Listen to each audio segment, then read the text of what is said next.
Hello guys, welcome back to the channel. Welcome back to Chari. Not sorry. We are back with another episode of Sodhi Japta and today we have with us producer SKN. మేము అందరం కలిపి ఒక movie distribution చేసాం. ఆర్య అని అల్లు అర్జున్ గారి cinema. Arya అని అంటారు ఆర్య ఎవరికి తెలియదు సార్, మలయాళంలో కూడా తెలుసు. చిన్న హిట్ అయిన సినిమా మీరు రీసెంట్ గా స్టార్ట్ చేశారన్నారు కదా, అప్పుడు తెలుసు. ఇప్పుడు స్క్రీన్ టైం అంటున్నారు కదా, అప్పట్లో ఎంత ఉంటుంది మీకు కంప్యూటర్ వచ్చాక?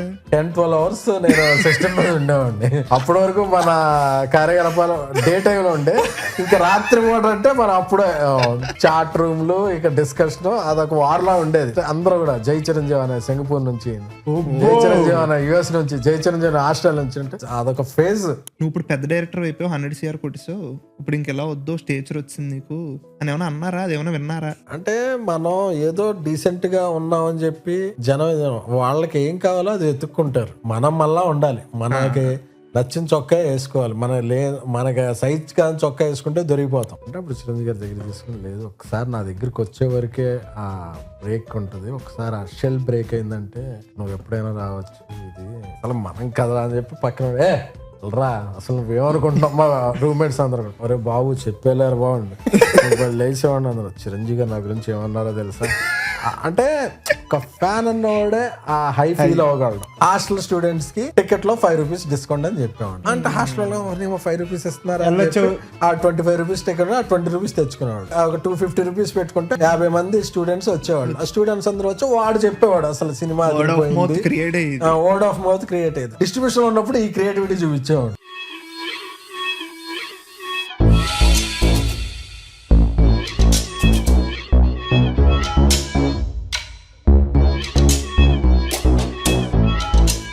Hello guys, welcome back to the channel. Welcome back to Chari. Not sorry. We are back with another episode of Sodhi Japta and today we have with us producer, PRO and so many more. SKN. Sir, ఎలా ఉన్నారు sir? బాగున్నారా sir? Congratulations first super hit కొట్టారు. Congrats sir, hattrick in Mass Movie Makers. Sir నాకు first అసలు ఈ మీ banner Mass Movie Makers అనేది title పడినప్పుడు MOS వచ్చి అలా యానిమేషన్ పడుతుంది, ఓకే. కాకపోతే అసలు మాస్ మూవీ మేకర్స్ అన్న టైటిల్ అదే పేరు ఐడియాలో వచ్చింది, దాని స్టోరీ అంటే చెప్పండి నాకు. న్యూమరాలజీ అండి, మారుతి గారి న్యూమరాలజీ చూసి MMO బాగుంటది, మైత్రి మూవీ మేకర్స్ కూడా వాళ్ళు రైజింగ్ లో ఉన్నారు కదా అని చెప్పి పెట్టాను. నాకేంటంటే సినిమాలు మాస్ కి రీచ్ అయ్యే సినిమాలు చేయడం అనేది బాగా ఇంట్రెస్ట్. సో అలాగా మాస్ సినిమాలు చేస్తాం మనం అని చెప్పి అలాగే పెట్టాం అనమాట మాస్ మూవీ మేకర్స్. అందులో MOS కూడా కలుస్తున్నాయి. అవును. Interesting sir. యాక్చువల్లీ ఈ పాడ్కాస్ట్ మేము ఇలా గెస్ట్లతో అది స్టార్ట్ చేసినప్పుడు అఫ్ కోర్స్ హీరోలు హీరోయిన్లు అందరూ వస్తూ ఉంటారు, అది ఇది. మీతో నిజంగా జెన్యున్ గా ఎప్పటికైనా కూర్చుని మీ స్పీచ్లు చూసి చాలా ఇష్టం మీ స్పీచ్లు మా అందరికి. చాలా మంది రెజనేట్ అవ్వగలరు. మిగతా ప్రొడ్యూసర్స్ వచ్చి సినిమాలు చేస్తారు వెళ్ళిపోతారు, బట్ మీరు ఎంటర్టైన్ చేస్తారు ఈ ప్రాసెస్ లో కూడా మీ పర్సనాలిటీతో. సో అందుకు మీతో ముచ్చట్లు పడితే బాగుంటది కదా ఎప్పటి నుంచో అనిపించింది. Finally it's happening.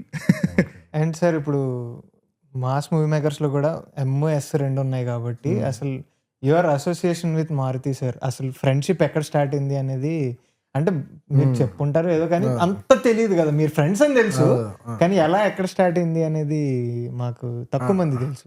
అంటే తను బన్నీవాసి కొద్దిగా క్లోజ్ ఉండేవాడు. ఓకే. సో నేను హైదరాబాద్ వచ్చిన కొత్తలో సో అలాగ పరిచయం అయ్యాడు. మేమందరం ఎక్కువ ఎక్కడ అంటే మేమందరం కలిపి ఒక మూవీ డిస్ట్రిబ్యూషన్ చేసాం. ఆర్య అని అల్లు అర్జున్ గారి సినిమా. ఆర్య అని అంటారు. ఆర్య ఎవరికి తెలియదు సార్, మలయాళంలో కూడా తెలుసు. చిన్న హిట్ అయిన సినిమా. మీరు రీసెంట్ గా స్టార్ట్ చేశారన్నారు కదా, అప్పుడు తెలుసు. సినిమాలు అయితే ఎప్పుడు చూస్తూ ఉంటాం కదా సార్. అలాగా ఆ సినిమా వెస్ట్ గోదావరి నేను వాసు మారుతి అందరం కలిపి డిస్ట్రిబ్యూషన్ చేసాం. ఓకే. సో అలాగా ఫస్ట్ ఫెయిల్ అయితే అందరం విడిపోయేవాళ్ళం. మేము సక్సెస్ అవడం వల్ల అందరం బాగా ఫ్రెండ్స్ అయ్యాం. ఓకే. అలాగా మా ఫ్రెండ్షిప్ ఇది. దాని తర్వాత ఈ రోజుల్లో జరిగింది సార్. దాని తర్వాత ఆ రోజుల్లో ఈ రోజుల్లో స్టార్ట్ చేసాం. అంటే మారుతి డైరెక్టర్ అవుదాం అనుకున్నాడు ఆయన. అవుదాం అనుకున్నప్పుడు వేరే ఒక సినిమా స్టార్ట్ చేశారు, అది మధ్యలో అయిపోయింది. అప్పుడు నేను శ్రేయా శ్రీనివాస్ కలిసి ఏదన్నా మీరు ఏమన్నా చేయండి, నేను ఒక 40 lakhsలో సినిమా చేసేస్తా అని చెప్పాడు అప్పుడు. అప్పుడు నేను ఆర్జీవి గారికి పిఆర్గా కూడా చేసేవాడిని ఆయన సినిమాలకి. ఓకే. చేస్తుంటే దొంగల ముఠ అని ప్రివ్యూ వేస్తే ఆయన వచ్చాడు, చూసి 5Dలో తీసేస్తాను, 40 lakhsలో సినిమా చేస్తాను అని చెప్పాడు. ఓకే. 40 lakhs అనేది చాలా ఎగ్జైటింగ్ అనిపించింది. ఓకే. సో 40 lakhsలో మనం ప్రొడ్యూసర్ అవుతాం అని చెప్పి దాన్ని ఒక 1 year కూడబెట్టుకున్నాం డబ్బులు. ఓకే. అప్పుడు సినిమా చేసాం అది ఈ రోజుల్లో. సో అది చాలా పెద్ద హిట్ అయింది. ఓకే. ఇంకా అసోసియేషన్ లాగా ఫ్రెండ్షిప్. ఓకే. ఓకే. నాకు మీ జర్నీ నిన్న మీ స్పీచ్‌లన్నీ చూస్తున్నాను సార్. బన్నీ గారు మీ గురించి చెప్పినవి, మీరు మొత్తం చూస్తున్నా అన్ని రౌండ్ వేస్తున్నా. ఫ్యాన్ టు ప్రొడ్యూసర్ అసలు ఆ జర్నీయే అసలు నాకు తెలిసి ఎక్కడ వేరే వాళ్ళకి ఉండదేమో ఆ స్టోరీ. మీ ఒక్కరికే ఉండేదేమో అది ఫ్యాన్ టు ప్రొడ్యూసర్ అనేది. మీరు బన్నీ గారు ఐ థింక్ బేబీ సక్సెస్ మీట్లో అనుకుంటా వైట్ షర్ట్ ఉండే ఆయనకి అప్పుడులో వెబ్సైట్లు, అప్పుడు ఫేస్బుక్ అది కూడా లేదు. ఒకడు మాత్రం రిప్లైలు ఇచ్చేస్తున్నాడు అందరికి, మెగా ఫ్యాన్స్ని, అదే మెగాస్టార్ని ఏమైనా అంటుంటే అది ఇది. ఆ జోన్లో ఉన్నప్పుడు మీరు అప్పుడు ఈ ఏజ్ ఎంత ఉంటుంది సార్? మీద ఏజ్ కూడా కదా, ఏ ఫేజ్ ఆఫ్ లైఫ్లో ఉన్నారు మీరు? అప్పుడు డిగ్రీ చదువుతుండేవాడిని. ఇందిరా సినిమా ముందు డిగ్రీ చదువుతుండేవాడిని. ఓకే. సో ఆ టైంలో అలాగా అప్పుడు ఈ ఆర్కుట్ అవి కూడా లేదు. ఐడియల్ బ్రెయిన్లో డిస్కషన్ బోర్డ్స్ అని ఉండేది. ఓకే. ఆ డిస్కషన్ బోర్డులో అందరూ కింద అలా తిట్టుకుంటూ కొట్టుకుంటూ ఆర్గ్యుమెంట్స్ చేసుకుంటూ ఉండేవాళ్ళు. అయితే గొడవలు ఇప్పుడు ట్విట్టర్ వార్స్ లాగా అప్పుడు కూడా ఉండేవి. అప్పుడు కొద్దిగా రెస్పెక్టబుల్ గా ఉండే, ఇప్పుడు కొద్దిగా పరిధులు మించి ఉంటున్నాయి. అప్పుడు కొద్దిగా కొంచెం రెస్పెక్టబుల్ గా ఆడు ఈడు అంటే చాలా పెద్ద బూత్ అప్పుడు. ఓకే. ఓకే. సో అలా ఉండే. సో అక్కడ బాగా డిస్కషన్ బోర్డ్స్ లో ఇప్పుడు ఫోన్ లేవు కదా సార్, ఎలాగా? ఇంటర్నెట్ కెఫేకి వెళ్ళి కెఫేకి వెళ్ళి గంటకి 50 రూపాయలు కట్టి గొడవలు పెట్టుకుంటుండేవాళ్ళం.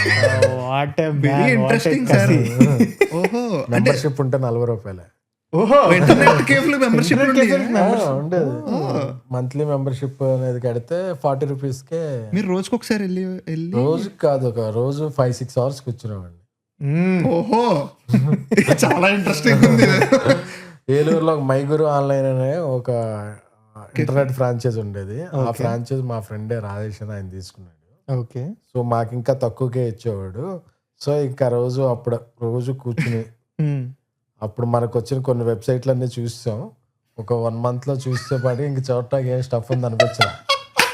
సరే ఇంకా దీన్ని ఏదైనా పనికొచ్చేదానికి వాడదాంలే అని చెప్పి ఒక వెబ్సైట్ ఎలాగా క్రియేట్ చేయాలి అని tripod.com అని ఉంటే అందులో వెబ్సైట్ ఎలా క్రియేట్ చేయాలో ఒక వెబ్సైట్ క్రియేట్ చేయడం నేర్చుకున్నా. అప్పట్లో మెగా ఫ్యాన్స్ కో బుక్ ఉండేది, మెగా పవర్ అని. అది తణుకు నుంచి ఆపరేట్ చేసేవాళ్ళు. సరే ఆన్లైన్లో ఎవరో ఏం లేరు కదా అని చెప్పి మనమే చిరంజీవి గారి సినిమా రికార్డులు, కళ్యాణ్ గారి సినిమా రికార్డులు అవన్నీ పెడుతుండేవాళ్ళం.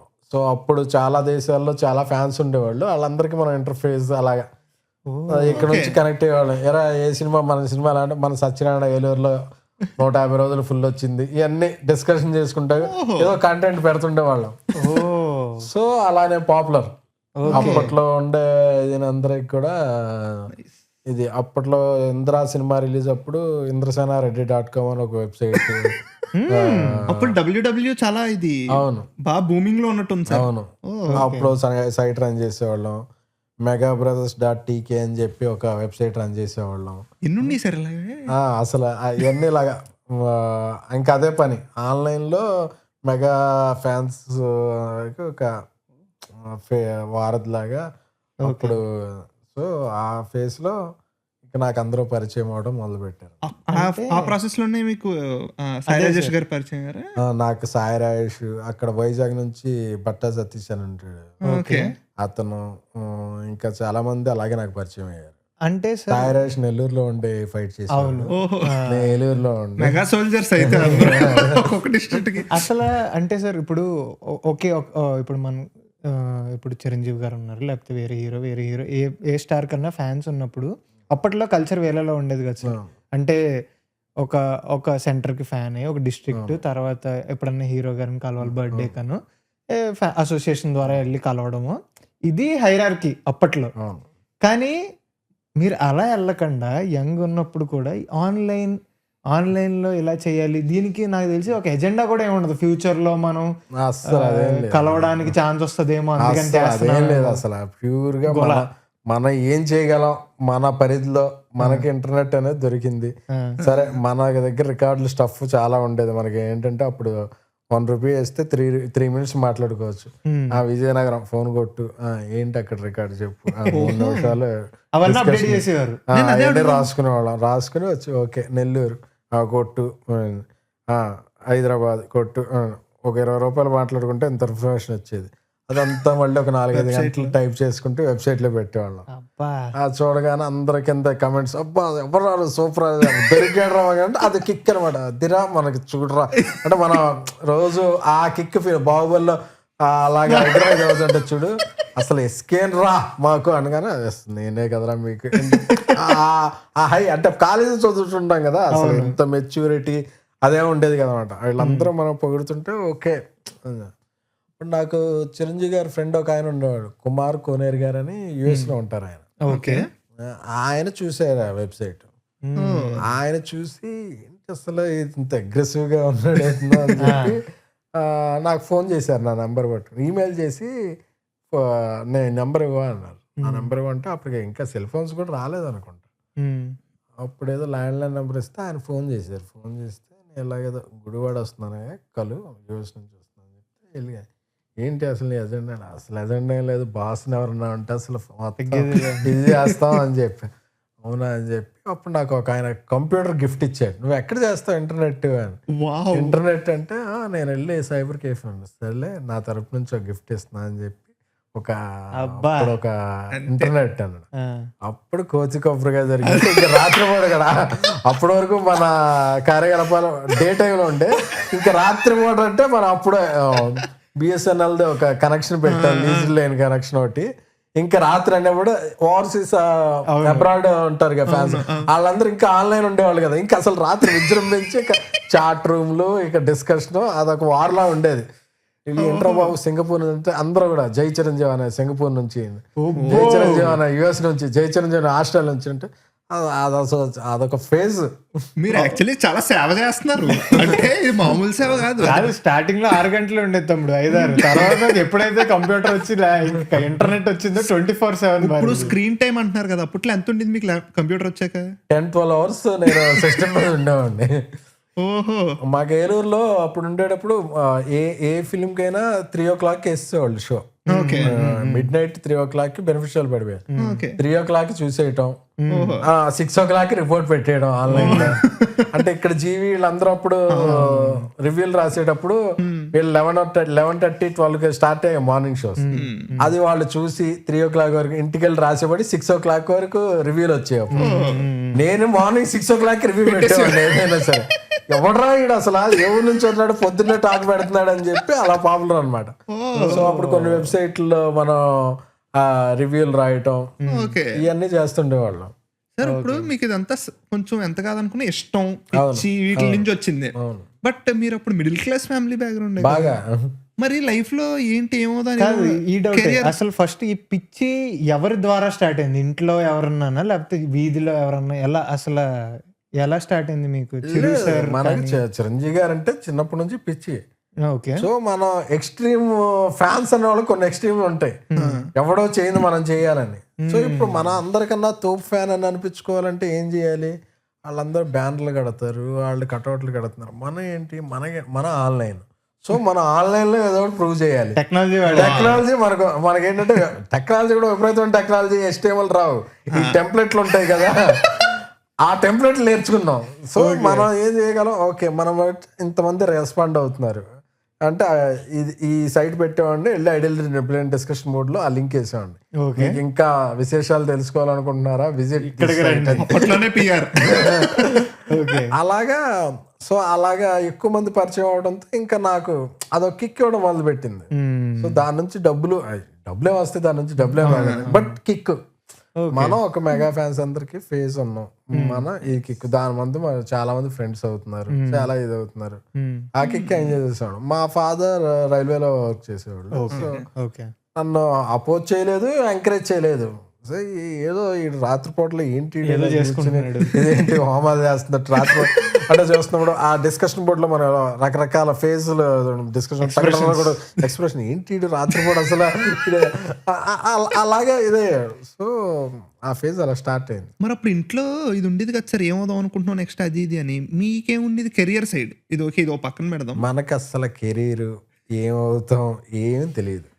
ఇంట్లో ఏమన్నా అడిగితే చిరంజీవి దగ్గరికి వెళ్ళిపోతానని నేను చెప్పాను. అదే ఇంకా ఓకే. అంటే అది అసలు సీక్రెట్ బుక్ మేనిఫెస్టేషన్ మనకి తెలియదు. అంటే నాకు అంత మెచ్యూరిటీ లేదు. 18-19 yearsకి ఏముంటది, అంతే. ఏమైపోతుంది చిరంజీవి దగ్గరికి వెళ్ళిపోతాం, డిగ్రీ అయిపోయాక మనం చిరంజీవి దగ్గరికి వెళ్ళిపోతాం. ఎందుకు వెళతాం, వచ్చి ఇక్కడికి ఏం చేస్తాం, అసలు మనకు అసలు అనేది అసలు ఆన్సర్ లేదు మనకి. మనకంటే మనం డిగ్రీ అయిపోయాక ఇక్కడ ఏం చేస్తాం, మనం చిరంజీవి దగ్గరికి వెళ్ళిపోదాం.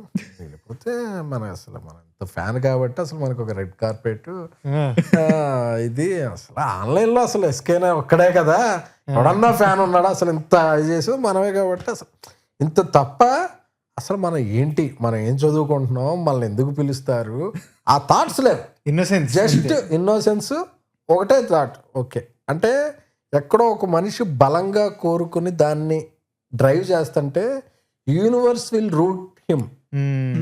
నాకు అంత టాలెంట్, నేను అంత గొప్ప చదువుకోవాలా, నాకన్నా టెక్నికల్గా వెబ్సైట్లు బిల్డ్ చేయడం వాళ్ళు చాలా ఉన్నారు. నా మైండ్లో బ్రెయిన్లో ఒక్కటే బ్లైండ్గా ఫిక్స్ అయ్యి నేను చిరంజీవి దగ్గరికి వెళ్ళిపోతా. చిరంజీవి గారు అక్కడ మన చిరంజీవి దగ్గరికి వెళ్ళిపోతాం, ఇది ఒక్కటే నన్ను డ్రైవ్ చేస్తే వీళ్ళందరూ కూడా నాకు అటాచ్ అయ్యారు. ఆ తర్వాత కుమార్ కోనేర్ గారు వెళ్ళి శిరీష్తో చెప్పారు. ఓకే, శిరీష్తో చెప్పి, ఎందుకంటే బ్లడ్ బ్యాంకు ఇవన్నీ కొంచెం అరవింద్ గారు అన్ని చూసుకుంటారు కాబట్టి ఆయన ఏదో పని మీద చెప్పినాడు. ఒక ఫ్యాన్ ఉన్నాడయ్యా ఏలూరు నుంచి, చాలా ఇది ఉంటాడు అంటే అవునా అని చెప్పి అప్పుడు ఆయన చెప్పి అప్పుడు శిరీష్ మెయిల్ ఐడి ఇచ్చి ఏమన్నా ఉంటే శిరీష్తో టచ్లో ఉండు అని.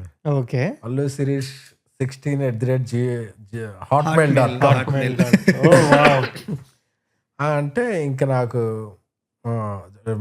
దొరికింది కదా అని చెప్పి హాయిలో అంటే సరే ఫ్యాన్ కదా అని చెప్పి అప్పటి నుంచి సరే ఇప్పుడు డాడీ సినిమా స్కెడ్యూల్ ఎంతవరకు వచ్చింది ఒకసారి నాకు డీటెయిల్ చెప్పండి,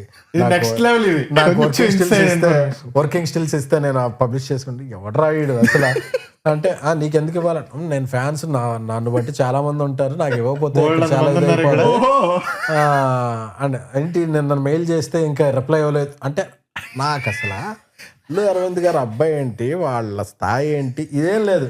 నేను మెయిల్ చేశాను, రిప్లై ఇవ్వలేదు. ఇక్కడ చాలా ఫ్యాన్స్ అడుగుతుంటే నేనేం చెప్పాలి మీ సమాధానం వాళ్ళందరికీ, నాకు తొందరగా పంపిస్తే నాకు నేను స్టిల్స్ పెట్టుకోవాలని ఇలా ఉండేది అనమాట. ఎవడు రాయుడు అసలు అని చెప్పి అప్పుడు మనోడు ఒకసారి ఇందిరా ఫంక్షన్ ఇక్కడ జరుగుతుంటే విజయవాడలో, సార్ నువ్వు ఒకసారి ఫంక్షన్ రా విజయవాడ రా, హైదరాబాద్ రా అన్నాడు. నేను హైదరాబాద్ రాను, పిలిస్తే రాను. సరే మేమే విజయవాడ వస్తాం, విజయవాడ అండి నాకు 5 MIP పాసులు కావాలి అయితే డిమాండ్, అలాగే 20 VIP పాసులు కావాలని. మనవాడికి అర్థం కాల. సరే ఒకసారి నువ్వు రా ఇక్కడికి చూడాలి అని చెప్తే అప్పుడు నేను 10 అంబాసిడర్లో వస్తున్నాను, 10 అంబాసిడర్లు అంటే మేము ఫ్యాన్స్ అందరం వస్తున్నాం ర్యాలీ కింద అని ఆ టైప్ ఉంటే అప్పుడు మనవాడు కలిసి ఏంటి అసలు పాపం మనవాడు మాట్లాడుతున్నాడు కానీ పాపం మనవాడు ప్యూర్ ఫ్యాన్. నాకు ఫస్ట్ అప్పుడు అల్లు అర్జున్ గారిని వాళ్ళు కలవటం కూడా అదే ఫస్ట్ టైం. వాళ్ళ ఫంక్షన్కి వస్తే ఎవరో మనవాడు మాట ఇలా ఉంది కానీ మనవాడు ప్యూర్ ఫ్యాన్, ఊరు నుంచి వచ్చాడు ఏమీ తెలియదు అని చెప్పి సరే నువ్వేం చేస్తావు హైదరాబాద్ వస్తాను, నేను హైదరాబాద్ రాను ఏలూరు నుంచి నన్ను అడుగుతాను. లేదు నువ్వు హైదరాబాద్ వస్తే బెటర్ కదా, నేను లేదు అసలు హైదరాబాద్ అసలు అక్కడ ఉర్దూ హిందీ మాట్లాడతారు, మనకు అసలు ఆ లాంగ్వేజ్ రావు, నేను ఇక్కడే ఉంటాను. ఆ తర్వాత 2-3 సార్లు ఏదో పిలిస్తే ఇంక సర్లే మనం కూడా ఇక్కడ ఉండి ఏం చేస్తాం, మనల్ని ఇక్కడ గుర్తించట్లేదు పూర్తిగా, హైదరాబాద్ వెళ్ళిపోతే మనం ఇంకా బాగా అప్పుడు ఇంటర్నెట్ కూడా ఇక్కడ స్లో ఉంటుంది ఏలూరులో, అక్కడ చాలా 100 MBPS ఆ స్పీడ్ ఉంటుందంట, రియల్ ప్రాబ్లమ్స్ ఉంటే అసలు మనం అసలు దున్నేయచ్చు అని చెప్పి హైదరాబాద్ వచ్చా అనమాట. హైదరాబాద్ వచ్చి అక్కడ నుంచి మనం ఏం చేయాలో తెలియదు. అప్పుడు ఈ వెబ్సైట్స్, ఈ ఫిలిం వెబ్సైట్స్ రన్ చేసేవాళ్ళం. ఫిలిం వెబ్సైట్స్ రన్ చేస్తూ అలాగా ఫిల్మ్ వెబ్సైట్ ఏమి ఉండేది కాదు. 4-5 మనకు తెలిసిన న్యూస్లు పెడతాం, ఓకే రివ్యూ రాయటం, ఓకే అంతే మనకు తెలిసింది. సో అలా అలా అలా నెమ్మదిగా నాకు అందరూ పరిచయం అవటం. కానీ దీని నుంచి ఫస్ట్ టైం ఓహో దీని నుంచి సంపాదించవచ్చు కూడా, అంటే ఆన్లైన్ లో వెబ్సైట్ లో యాడ్లు రన్ చేసి సంపాదించొచ్చాను, లేకపోతే ఏదన్నా దీని నుంచి సంపాదన కూడా ఉంటది. మనం పిచ్చి ఓకే మనం ఇంత చేసాం, దీని నుంచి సంపాదన కూడా ఉంటది అని తెలిసింది ఎప్పుడు అంటే క్యాడ్ ఎంటర్టైన్మెంట్ అని ఒకటి ఉండేది. క్యాడ్ రాజ్ కుమార్ గారు, ఐ డ్రీమ్ వాసు వీళ్ళిద్దరూ కలిపి వాళ్ళు ఓవర్సీస్ డిస్ట్రిబ్యూషన్ అది చేసేవాళ్ళు. ఓకే మనం చేస్తుంటే అప్పుడు ఒకసారి వాళ్ళు పిలిచి మీ వెబ్సైట్ బాగా రన్ అవుతుంది, అప్పుడు ఫిల్మ్ వెబ్సైట్ రన్ చేసాం, ఇదవుతుంది, యాడ్స్ ఎంత తీసుకుంటారు, యాడ్స్ ఎంత మీ దాంట్లో యాడ్స్ పెట్టాలంటే, ఏంటి మళ్ళీ ఎవడో పిలిచి యాడ్స్ అంటున్నాడు అసలు అని చెప్పి, జనరల్గా ఎంత ఇస్తారు అని, అదేంటి మీకు ఏం పెట్టలేదు, పెట్టాం అసలు మేము చాలా యాడ్స్ రన్ చేస్తాం అని చెప్పి, ఎంత ఇస్తారు అని చెప్పి ఐడియల్ ప్లస్ జీవికి అనుకోండి కాల్ చేశా, గురు అసలు యాడ్స్ అంటే ఎలా ఉంటాయి మనోడా, అంటే ఐడియల్ ప్రైజ్ బిగ్ సైట్ కాబట్టి చాలా ఇదిగా ఉంటుంది, సరే ఇప్పుడు స్టార్ట్అప్ సైట్స్కి ఎలా ఉంటాయి అంటే, మనకి ఆయన ఒక వెబ్సైట్ రన్ చేస్తున్నాడు, ఆయన అడిగి మనం అసలు వెబ్సైట్స్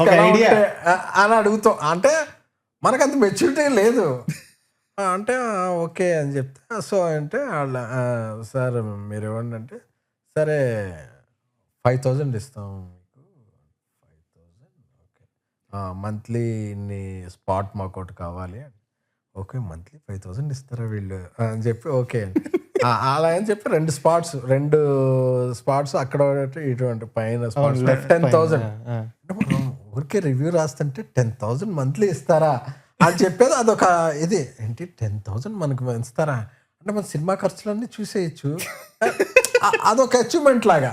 ఓకే సో అలాగా కొన్ని అవి స్టార్ట్ అయినాయి. బన్నీ గారు బేబీ ఆడియో లాంచ్లో సక్సెస్ మీట్లో అనుకుంటా మీరు వచ్చేసాక ఏందో డాన్స్ స్టూడియో ఉంటే మిమ్మల్ని చిన్న రూమ్ లోనో ఏదో చిన్న రూమ్ ఇచ్చారు, ఫస్ట్ మీరు ఎక్కడ ఉండాలో కూడా తెలియదు మీకు, బికాజ్ లేదు కదా సడన్ గా వచ్చేసారు మీరు అప్పుడు, అక్కడ స్టోరీ చెప్పండి నాకు, డాన్స్ స్టూడియో ఆర్ అది అసలు చిరంజీవి గారి సైట్ ఒకటి ఉండేది ఫిల్మ్ నగర్ లో, అక్కడ ఉంటే ఒక షెడ్ ఒకటిలాగా వేసారు, డాన్స్ ఫ్లోర్ షెడ్ లాగా వేసి అప్పుడప్పుడు బన్నీ గారు, చరణ్ గారు, సాయిధరం తేజ్ గారు అందరూ డాన్స్ ప్రాక్టీస్ కి వచ్చేవాళ్ళు అన్నట్టు, జిమ్నాస్టిక్స్ ఏమన్నా అదొక చేసుకుంటా డెన్ లాగా. గంగోత్రి రిలీజ్ అయిందా సార్ అప్పటికి? గంగోత్రి రిలీజ్ అయింది, ఆర్య అవ్వలేదు. Sorry continue. ఓకే, ఆ ప్రాక్టీస్ చేసుకునేటప్పుడు అది అక్కడ ఉండేవాళ్ళు. సో అప్పుడు ఏంటంటే మన అన్న హైదరాబాద్ వస్తాం, వస్తే శిరీష్కి ఫోన్ చేశా, ఫోన్ చేసి హైదరాబాద్ వచ్చానండి, అవునా ఓకే ఓకే సార్ అని చెప్తే, నేను వస్తాను రిసీవ్ చేసుకుంటాకని చెప్పి ఆయన, బన్నీ గారు, అల్లు బాబీ గారు ఆయన వచ్చారు, ముగ్గురు వచ్చారు. ముగ్గురు వచ్చి వాళ్ళేదో పని మీద వెళ్తున్నారు, సార్ నేను ఫోన్ చేసాం మా వాడు ఎక్కించుకుంటా అని చెప్తే, ఎక్కించుకున్నాక ఎక్కడ దింపాలి అన్నారు. ఎక్కడ దింపా అంటే అది మీకు తెలియాలి కదా సార్, మనకెవరు తెలుసు ఇక్కడ అన్న, ఎవరు తెలుసు అంటే ఎక్కడ ఉందామని వచ్చావు, మదన్ నువ్వు ఎప్పుడు రమ్మంటున్నావు అని చెప్పి మేము వచ్చాము అంతే, నాకేం తెలియదు ఇక్కడ అన్న. ఒక్కళ్ళే అంటే నేను ఒక్కనే. ఓకే, మీ ఫ్రెండ్స్ ఎవరు ఉన్నా? నాకు జూబ్లీ హిల్స్లో ఫ్రెండ్ ఉన్నాడు అన్న. జూబ్లీ హిల్స్లో ఫ్రెండ్ ఉన్నాడా అంటే, జూబ్లీ హిల్స్లో ఫ్రెండ్ అంటే వాళ్ళ ఫ్రెండ్, మా ఫ్రెండ్ వాళ్ళ ఫాదర్ని అక్కడ ఇల్లు చూసుకోమని ఒక ఆయన పెద్ద ఆయన డైమండ్ మర్చెంట్ ఒక ఉన్నాడు, ఆయన యూఎస్లో ఉంటాడు, ఇల్లు చూసుకుంటాక ఎవరు లేరని ఆయన పెట్టుకున్నాడు, సో ఆడక్కడ తప్ప నాకు ఎవరో తెలియదు అన్న. ఓ జూబ్లీ హిల్స్లో ఫ్రెండ్ అంటే అదే, ఫ్రెండ్ కూడా కాదు మా ఊళ్ళో మా వీధిలో ఉండేవాడు. ఓకే, వాళ్ళు కాకుండా ఎవరు తెలుసు? నాకు ఇంకెవరు తెలియదు అన్న. చిరంజీవి గారు తెలుసు, ఆయనకే నేను ఇంకా తెలియదు. ఎక్కడ ఉంటావు? వెళ్తే ఆడి దగ్గరికి వెళ్ళాలి, లేకపోతే నువ్వు ఎక్కడ ఉండవు అంటే, నేను ఇక్కడ ఉంటే మాది ఇల్లు ఉంటుంది కదా, నువ్వు మా ఇంట్లో ఉండలేవు కదా, నాకేం ప్రాబ్లం లేదు అని చెప్తే, బన్నీ గారు అన్న శ్రీశంకర్ అదే అని చెప్పి అని, షెడ్లో ఉంటావా? షెడ్ అంటే అన్న అంటే, అప్పుడు ఒకసారి తీసుకెళ్ళి అక్కడ అక్కడ అప్పటికే బన్నీవాస్ నెక్లెస్ తిరుగుతున్నాడు. ఓహో తిరుగుతుంటే రాగానే ఇతను వాసు ఎవరేడు అన్నట్టు చూసాడు. శిరీష అన్న, వాస్ మా ఫ్రెండ్ ఏలూరు నుంచి వచ్చాడు, ఇక్కడే ఉంటాడు. ఇక్కడెక్కడ ఉంటాడు అని. ఇక్కడెక్కడ ఉంటాడు, నువ్వు ఇక్కడ ఉంటావు కదా, నీతో పాటే ఉంటాడు అని. అవునా, నా రూమ్లో స్పేస్ లేదు అని. అవునా బాగా 2 రూమ్లు ఉన్నాయి, ఒక రూమ్ ఉంటే లేకపోతే పక్కన ఇంకోటి బెడ్ వేసుకుని ఉంటాడులే అని చెప్తాడు. అంటే అవునా వాసు అన్న, ఎవరు మీది అని. మీదే ఊరు అన్న. మాది పాలకులు అన్న. మాది ఏలూరు అన్న. నేను ఎప్పుడు ఏలూరులో చూడలేదే అన్నాడు. నేను ఎప్పుడు పాలకులు రాలేదు కదా అన్న. అంటే వీడేదో కొంచెం తేడాగా ఉన్నాడని వాసుతో కూడా, మనం డిస్ట్రిక్ట్ క్యాపిటల్ ఏలూరు, మనోడు పాలకుల్లో ఉంటాడు, మనలో చూడలేదు అంటాడు అని చెప్పి మనం అలా కొద్దిగా సస్పిషియస్ లుక్స్ అంటే అన్న అలా మా ఇద్దరి స్టార్ట్. అసలు ఇది క్రేజీ. ఇది అసలు అంటే ఇప్పుడు యూట్యూబ్ కానీ ఏదన్నా చేసినప్పుడు ఫస్ట్ జనరేషన్ కొంతమంది ఉంటారు. అలాగా మీరు సినిమా వెబ్సైట్స్ జోన్ లో one of the first generation people, అది కూడా ఫ్యాన్ వెబ్సైట్స్ లో అయితే ఫస్ట్ జనరేషన్ పీపుల్ మీరు అందరూ. అవును, అసలు క్రేజీ సార్. అదే ఫస్ట్ టైం బన్నీవాస్ గారిని కలవడం? అదే ఫస్ట్ టైం. ఓకే, ఇంకా అంటే అది కలిసి ఉండాల్సి వచ్చింది కాబట్టి ఫ్రెండ్స్ అయ్యారు మీరు. అంతే, లేకపోతే మనోడికి ఇదిగా చూస్తుండేవాడు. శిరీష్ వచ్చి ఎలివేషన్, మనోడు చిరంజీవి గారి ఫ్యాన్స్ లో చాలా పెద్ద ఇది తెలుసా అనగానే మనోడు అవునా ఇలా చూసేవాడు. నువ్వేం చేస్తావు? నేను బన్నీకి క్లోజ్గా ఉంటాను, బన్నీ అన్నీ నేను చూసుకుంటాను. నువ్వేం చూస్తావు? నేను శిరీష్ క్లోజ్గా ఉంటాను, శిరీష్ అని నేనే చూసుకుంటాను. శిరీష్ ఏం చేస్తాడని చూసుకుంటావు అన్న. ఏదన్నా చేస్తే చూసుకుంటాను.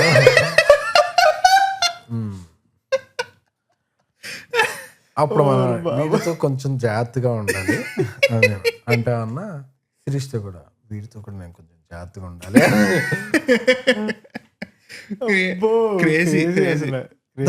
దాని తర్వాత దానికి వెళ్దాం సార్. మీరు జర్నలిస్ట్ అయ్యారు. సో ఈ ఫేజ్, ఈ డాన్స్ ఫ్లోర్ ఫేజ్ నుంచి జర్నలిజం ఫేజ్ వరకు మధ్యలో ఏం చేసేవారు? Like how did you survive? నాకు శిరీష్ అడిగాడు, ఇప్పుడు సరే ఈ వెబ్సైట్స్ ఇవన్నీ సరే నువ్వేం చేద్దాం, చిరంజీవి గారి దగ్గరికి వెళ్ళిపోదాం అనుకుంటున్నాను. అంటే నువ్వేం వెళ్ళిపోతావు, నువ్వుకేం తెలుసు అని వెళ్ళిపోతావు. స్టోరీస్ రాస్తాను. స్టోరీస్ రాసేయడం అంటే నీ స్టోరీస్ పట్టుకు సినిమా చేసారు, నువ్వేమన్నా స్క్రీన్ ప్లే ఇదవుతావా ఏంటంటే, లేదు నేను చాలా స్టోరీస్ రాస్తాను, నా స్టోరీస్ అన్నీ బాగుంటాయి. అది కాదు, నువ్వు ఏదన్నా అవ్వాలంటే, నువ్వు మా ఫ్యామిలీతో ఉండాలంటే, నువ్వు ఏదన్నా ప్రొడ్యూసర్ అయితే సినిమాలు చేయొచ్చు, డైరెక్టర్ అయితే డైరెక్టర్ అని ఒక సినిమా, రోజు మీ ఫ్యామిలీతో ఉండాలంటే ఏం చెప్పు అన్న. అంతలో చరణ్ గారు వచ్చేవాళ్ళు అక్కడికి ప్రాక్టీస్ చేయడానికి. నాకేమన్నా ఎక్సైట్మెంట్, నేను అన్న ఇలాగా చెప్తుండే. శిరీష్ వచ్చి చరణ్ మన ఫ్యాన్ ఇది అని చెప్పి, అవునా అని చెప్పారు. కుమార్ కోనేరు గారు సార్ చెప్పారు. అసలు మనకి అసలు గురించి ఫ్యామిలీలో ఒక రకమైన టాక్ లేదు అని చెప్పి చాలా ఇదిగా అంటే అందరూ కూడా ఇప్పుడు ఏం చేయాలి అని అంటే, సరే మనం ఏం చేయాలి అంటే, మరి పిఆర్ఓ అవుతావా నువ్వు? ఓకే, అయిపోతా. పిఆర్ఓ అయిపోవడం అంటే నిన్ను ఎవరు పెట్టేసుకోరు. మాకు ఆల్రెడీ వేణుగోపాల్ గారు, సంతోష్ సురేష్ చాలా మంది పిఆర్ఓలు ఉన్నారు ఫ్యామిలీలో. నువ్వు అవ్వాలంటే బన్నీయో చరణో నెక్స్ట్ హీరోలు అవుతారు కాబట్టి, అప్పుడు నువ్వేమన్నా దానికి జర్నలిజం రిలేటెడ్ ఏమన్నా చేస్తే నిన్ను అప్పుడు పెట్టుకుంటారు. ఎందుకు పిఆర్ఓ అంటే, అప్పుడు నువ్వు అన్నీ నీతోనే ఉంటాయి, మీడియా రిలేషన్స్ అన్నీ నీకు అలా ఇదే అండి. ఓకే, అప్పుడు రచనా జర్నలిజం స్కూల్ అని ఒకటి కొన్ని రోజులు నేర్చుకుని తర్వాత నేను జాయిన్ ఇన్ TV9. సో మనం జర్నలిస్ట్ అవ్వాలంటే అప్పుడు TV9 స్టార్ట్ చేశాను. TV9 స్టార్ట్ చేస్తే అప్పుడు మనం TV9లో వెరీ ఫస్ట్ ఫ్యూ ఎంప్లాయీస్ మనం TV9లో జాయిన్ అయ్యాం. అప్పుడు TV9 కొంచెం సెన్సేషనలిజం అంతా ఉండేది. సో అప్పుడు మనం ఐదులో కొన్ని రోజులు అయ్యాక అప్పుడు ఏంటి అంటే, ఓకే కొన్ని రిపోర్టింగ్ మీడియా అన్ని నేర్చుకున్నాక అప్పుడు ఏమంటే, అప్పుడు బన్నీ గారికి పిఆర్ ఏదన్నా కావాలంటే, అప్పుడు ఇంక చరణ్ గారి డెబ్యూట్ అప్పుడప్పుడే అవుతుంది అనుకుంటా. సో అప్పటికే బన్నీ గారు 4 ఏళ్ళ ముందు వచ్చారు. ఏంటంటే అప్పుడు మీడియా అన్ని చూసుకుని, అప్పటికే మీడియాకి బన్నీ గారి ఎక్కువ పనులే ఉండే కాదు, బట్ మనకు ట్యాగ్ బన్నీ పిఆర్ అంటే అలాగా కళ్యాణ్ గారి సినిమాలో అప్పుడు గీతా ఆర్ట్స్లో జల్సా సినిమా చేస్తున్నారు. ఓకే. జల్సా సినిమా చేస్తుంటే సరే ఎస్కేఎన్ పెడదాం పిఆర్ఓ అని చెప్తే అప్పటికే పెద్ద పెద్ద పిఆర్ఓలు ఉన్నారు. అతను ఏం చేస్తాడు, కొత్త అతను కదా, లేదు అతను చేస్తాడంటే అప్పుడు శిరీష్ నేను కలిపి మొబైల్ గేమ్ చేయటం, దానికి తారామతి బారాదిలో ఆడియో ఫంక్షన్ చేయటం, స్టాండీస్ చేయటం, అప్పుడు మనకు కొత్త ఐడియాస్ అన్నీ ఎక్కువ ఇంప్లిమెంట్ చేయడం. కళ్యాణ్ గారితో పోస్టర్ ఉంటుంది, ఇలా కాలు పోస్టర్, ఆ పోస్టర్ అన్న అరవింద్ గారు అన్న ఇదేంటి కాలెత్తి అంటున్నట్టు ఉంది, పోస్టర్ బాగాలేదు అన్నారు. అప్పుడు సార్ ఇది యాటిట్యూడ్ సార్ కళ్యాణ్ బాబుది, చాలా హైలైట్ అవుద్ది, ఐకానిక్ పోస్టర్ కదా సార్ అది. అంటే ఏం లేదు అలా కాలు పెడితే అంటే అది ఇదిగా లేదంటే లేదు సార్ అది యాటిట్యూడ్ అని చెప్పి నేను సిరీస్ చాలా ఒప్పించాం అనమాట. సో అప్పుడు అది బాగా వైరల్ అయింది. సో అప్పటి నుంచి మనకి కొంచెం వెయిట్ ఉండేది, వీడి కొద్దిగా ఇది చేయగలడం అనేది. సో అక్కడ నుంచి అలా బిల్డ్ అయ్యి ప్రమోషన్స్ లో మనం కొంచెం వెరైటీగా ఏదో ఒకటి స్టార్ట్ చేస్తూ అక్కడ. ఇప్పుడు నాకు డౌట్ సార్, ఇప్పుడు మీరు ఎప్పుడైతే హైదరాబాద్ వచ్చి అక్కడ ఆ డెన్లో అక్కడ షెడ్ దగ్గర ఉండడం అది స్టార్ట్ చేశారో, కొన్ని రోజులకి ఇంటి నుంచి ఫోన్ వచ్చి అసలు నువ్వు ఏం చేస్తున్నావు హైదరాబాద్లో, ఏంటి వచ్చాయి, లేకపోతే అసలు నువ్వు ఏం చేస్తున్నావు అంటే మీరేం చెప్పేవారు, అసలు ఇంట్లో వాళ్ళతో కాన్వర్సేషన్లు ఎలా ఉండేవి? మా ఇంటికి హైదరాబాద్ వెళ్ళిపోతానంటే ఒక 5,000 ఇచ్చారు. ఇది అయిపోయే వరకు అయ్యేలోపు నువ్వు సెట్ అవు, సెట్ అయితే ఓకే, లేకపోతే వచ్చేయని. 2 నెలల్లో అవగొచ్చాం అది. సరే వెళ్ళిపోదామా అని చెప్పి ఒకరోజు ఫోన్ చేసి కొంచెం మనం ఇదిగా మాట్లాడితే వెంటనే 10,000 వేసారు. ఓకేలే సర్లే అని చెప్పి ఆ తర్వాత నేను TV9లో జాయిన్ అవటం వల్ల ఇవన్నీ జరగటం వల్ల ఓకే వీడేదో చేస్తాడు అని ఇంటి నుంచి సపోర్ట్ ఉంది. అండ్ ఈ ప్రాసెస్ లో ఆర్య డిస్ట్రిబ్యూషన్ వెస్ట్ గోదావరి చేశాను అన్నారు కదా, మరి అది అన్న ఇంట్లో చెప్పినా లేకపోతే దానికి ఏమన్నా కూడబెడదాం అని ఏమన్నా చేసినా సరే రిస్క్ క్వశ్చన్లు ఏం రాలేదా? అండ్ రిస్క్ ఎలా? లేదు, అప్పుడు నాకు ఫ్రెండ్ కన్నా అని ఉండేవాడు, మేము ఒక 4-5 ఫ్రెండ్ వేసుకుని ఆ డబ్బులు కట్టి మా ఒక 2 lakhs అంత కట్టాలి. అది 10% 15% మంది, ఆ డబ్బులు అందరం పోగు చేసుకుని కట్టాం. సో ఆ సినిమా చాలా పెద్ద హిట్ అయింది. సో అవడం వల్ల డబ్బులు వచ్చినాయి. డబ్బులు అవడం వల్ల సో ఏదో ఒకటి ఏదో చేస్తున్నాడు, వీడికి ఏదో నాలెడ్జ్ ఉందో లేకపోతే ఏదో వస్తున్నాడు అనేదితో మనకి ఒక ఇది వచ్చింది. ఓకే. మీరు ఇందాక జల్సాలో ప్రమోషన్స్ గురించి మాట్లాడుతూ చెప్పారు కదా, నాకు ఇప్పుడు డౌట్ సార్, సినిమాని ప్రమోట్ చేయడానికి మార్కెటింగ్ ఏజెన్సీలు ఉంటాయి, మన దగ్గర చాలా ఉన్నాయి, పిఆర్ఓలు ఉంటారు, వీళ్ళిద్దరు పనులు ఏంటి డిఫరెన్స్ నాకు అర్థం కాదు ఇప్పటికి. అంటే పిఆర్ అనేవాడు ఒక మీడియాని కూడా హ్యాండిల్ చేస్తూ మీడియాలో వేసే ఆర్టికల్స్, మీడియాకి ప్రెస్ ఇన్ఫర్మేషన్ ఇవ్వటం, అది మీ PR is media related. And promotions కూడా ఇప్పుడు మార్కెటింగ్ ఏజెన్సీతో కూడా పిఆర్ కోఆర్డినేట్ చేస్తాడు on behalf of producer. So అప్పట్లో శ్రేయాస్ మీడియా అప్పుడే కొత్తగా స్టార్ట్ చేస్తున్నారు. అప్పుడు 25 frames అని ఉండేది వాళ్ళది. శ్రేయాస్ మీడియా అని కూడా ఫేర్. అప్పుడు మనోడు ఒక రోజు వచ్చి నేను ఇలా మార్కెటింగ్ ఏజెన్సీ పెడదాం అనుకుంటున్నాను. అప్పుడు మెగా ఫ్యామిలీ సినిమాలన్నీ నాకు ఇస్తారా, మీరు మెగా ఫ్యామిలీ పిఆర్ చేస్తున్నారు కదా, ఓకే సరే ఇస్తాను అని చెప్పి అప్పుడు అలాగా స్టార్ట్ అయింది మనోడితో నా రిలేషన్షిప్. సో మనోడు అప్పుడు ఆడియో ఫంక్షన్స్ ఈవెంట్స్ అన్ని అప్పుడు బిగ్ సీకి బ్రాండింగ్ చేసేవాడు మనోడు. బిగ్ సీ తరపున నాకు ఎన్ని హోర్డింగ్లు ఇప్పిస్తున్నావు అనేవాడిని. సో ఎన్ని హోర్డింగ్లు ఇస్తున్నాను. సో అలా తన జర్నీ నాతో స్టార్ట్ అయింది. నైస్. ఒకప్పుడు లేదు కదా సార్ ఈ బ్రాండింగ్, ఈ మార్కెటింగ్ అంత లేదు, మొత్తం పిఆర్ఓలు చూసుకునేవారు. అవును. మీరు అప్పుడు పిఆర్ఓ. అవును. ఈ షిఫ్ట్ ఎప్పుడు చూసారు మీరు ఈ ఫీల్డ్ లో ఉన్నప్పుడు? ఏజెన్సీస్ రావడం. ఏజెన్సీస్ శ్రేయస్ మీడియా అప్పుడు 25 frames అని ఉండేది దాని పేరు. వాళ్ళు రావడంతో కొద్దిగా స్టార్ట్ అయింది. ఏ ఇయర్ అంటారు గుర్తుంది? ఏ సినిమా? అదే జల్సా అప్పుడు 2007-8 ఆ సీజన్ లో. అప్పటి నుంచి కొద్దిగా ఇంకొన్ని బ్రాండ్స్ కొన్ని ఏజెన్సీస్ అలా వచ్చినాయి. వచ్చి ఇన్ ఫిల్మ్ బ్రాండింగ్ అని హోర్డింగ్స్ ఇస్తారు. అప్పుడు మెయిన్ ఏంటంటే ఏజెన్సీస్ హోర్డింగ్స్ ఇవ్వటమే. ఈ సినిమాతో టైఅప్ అవుతాం, టాటా డోకోమో అని, ఎయిర్టెల్ అని, బిగ్ సి అని, ఆ సినిమాస్ నుంచి ఆ కంపెనీస్ నుంచి కోఆర్డినేషన్ చేస్తూ హోర్డింగ్స్ ఇస్తారు. అప్పుడు హోర్డింగ్ కల్చర్ అవుట్డోర్ మార్కెటింగ్ అని. ఇప్పుడు ఎందుకు లేదంటారు సార్?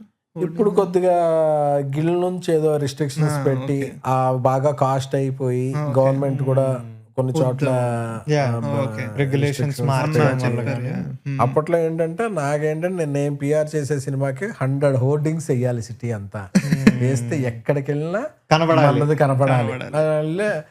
ఈవినింగ్ వెళ్ళేవాడు అనమాట పంజాగుట్ట కానీ చెక్ పోస్ట్ కానీ ఎక్కడ మందే ఖైరతాబాద్ మందే 40 మ్యాన్ సాధించావు అంటే అంత డెడికేషన్ ఉండేది. మన ఊర్లో ఉన్న హోర్డింగ్లన్నీ లెక్కేసుకుని అబ్బా ఇన్నేంచాం మనం, అసలు మనం సినిమాని తీసుకెళ్తున్నాం అంటే ట్రూ ప్యాషన్, ఇంకేమీ లేదు. సినిమాను ముందుకు తీసుకెళ్ళాలి, సినిమా ఇందులో డబ్బు మిగులుతుందా అదే కాదు, సినిమా అనేదాన్ని ప్రమోట్ చేయాలి.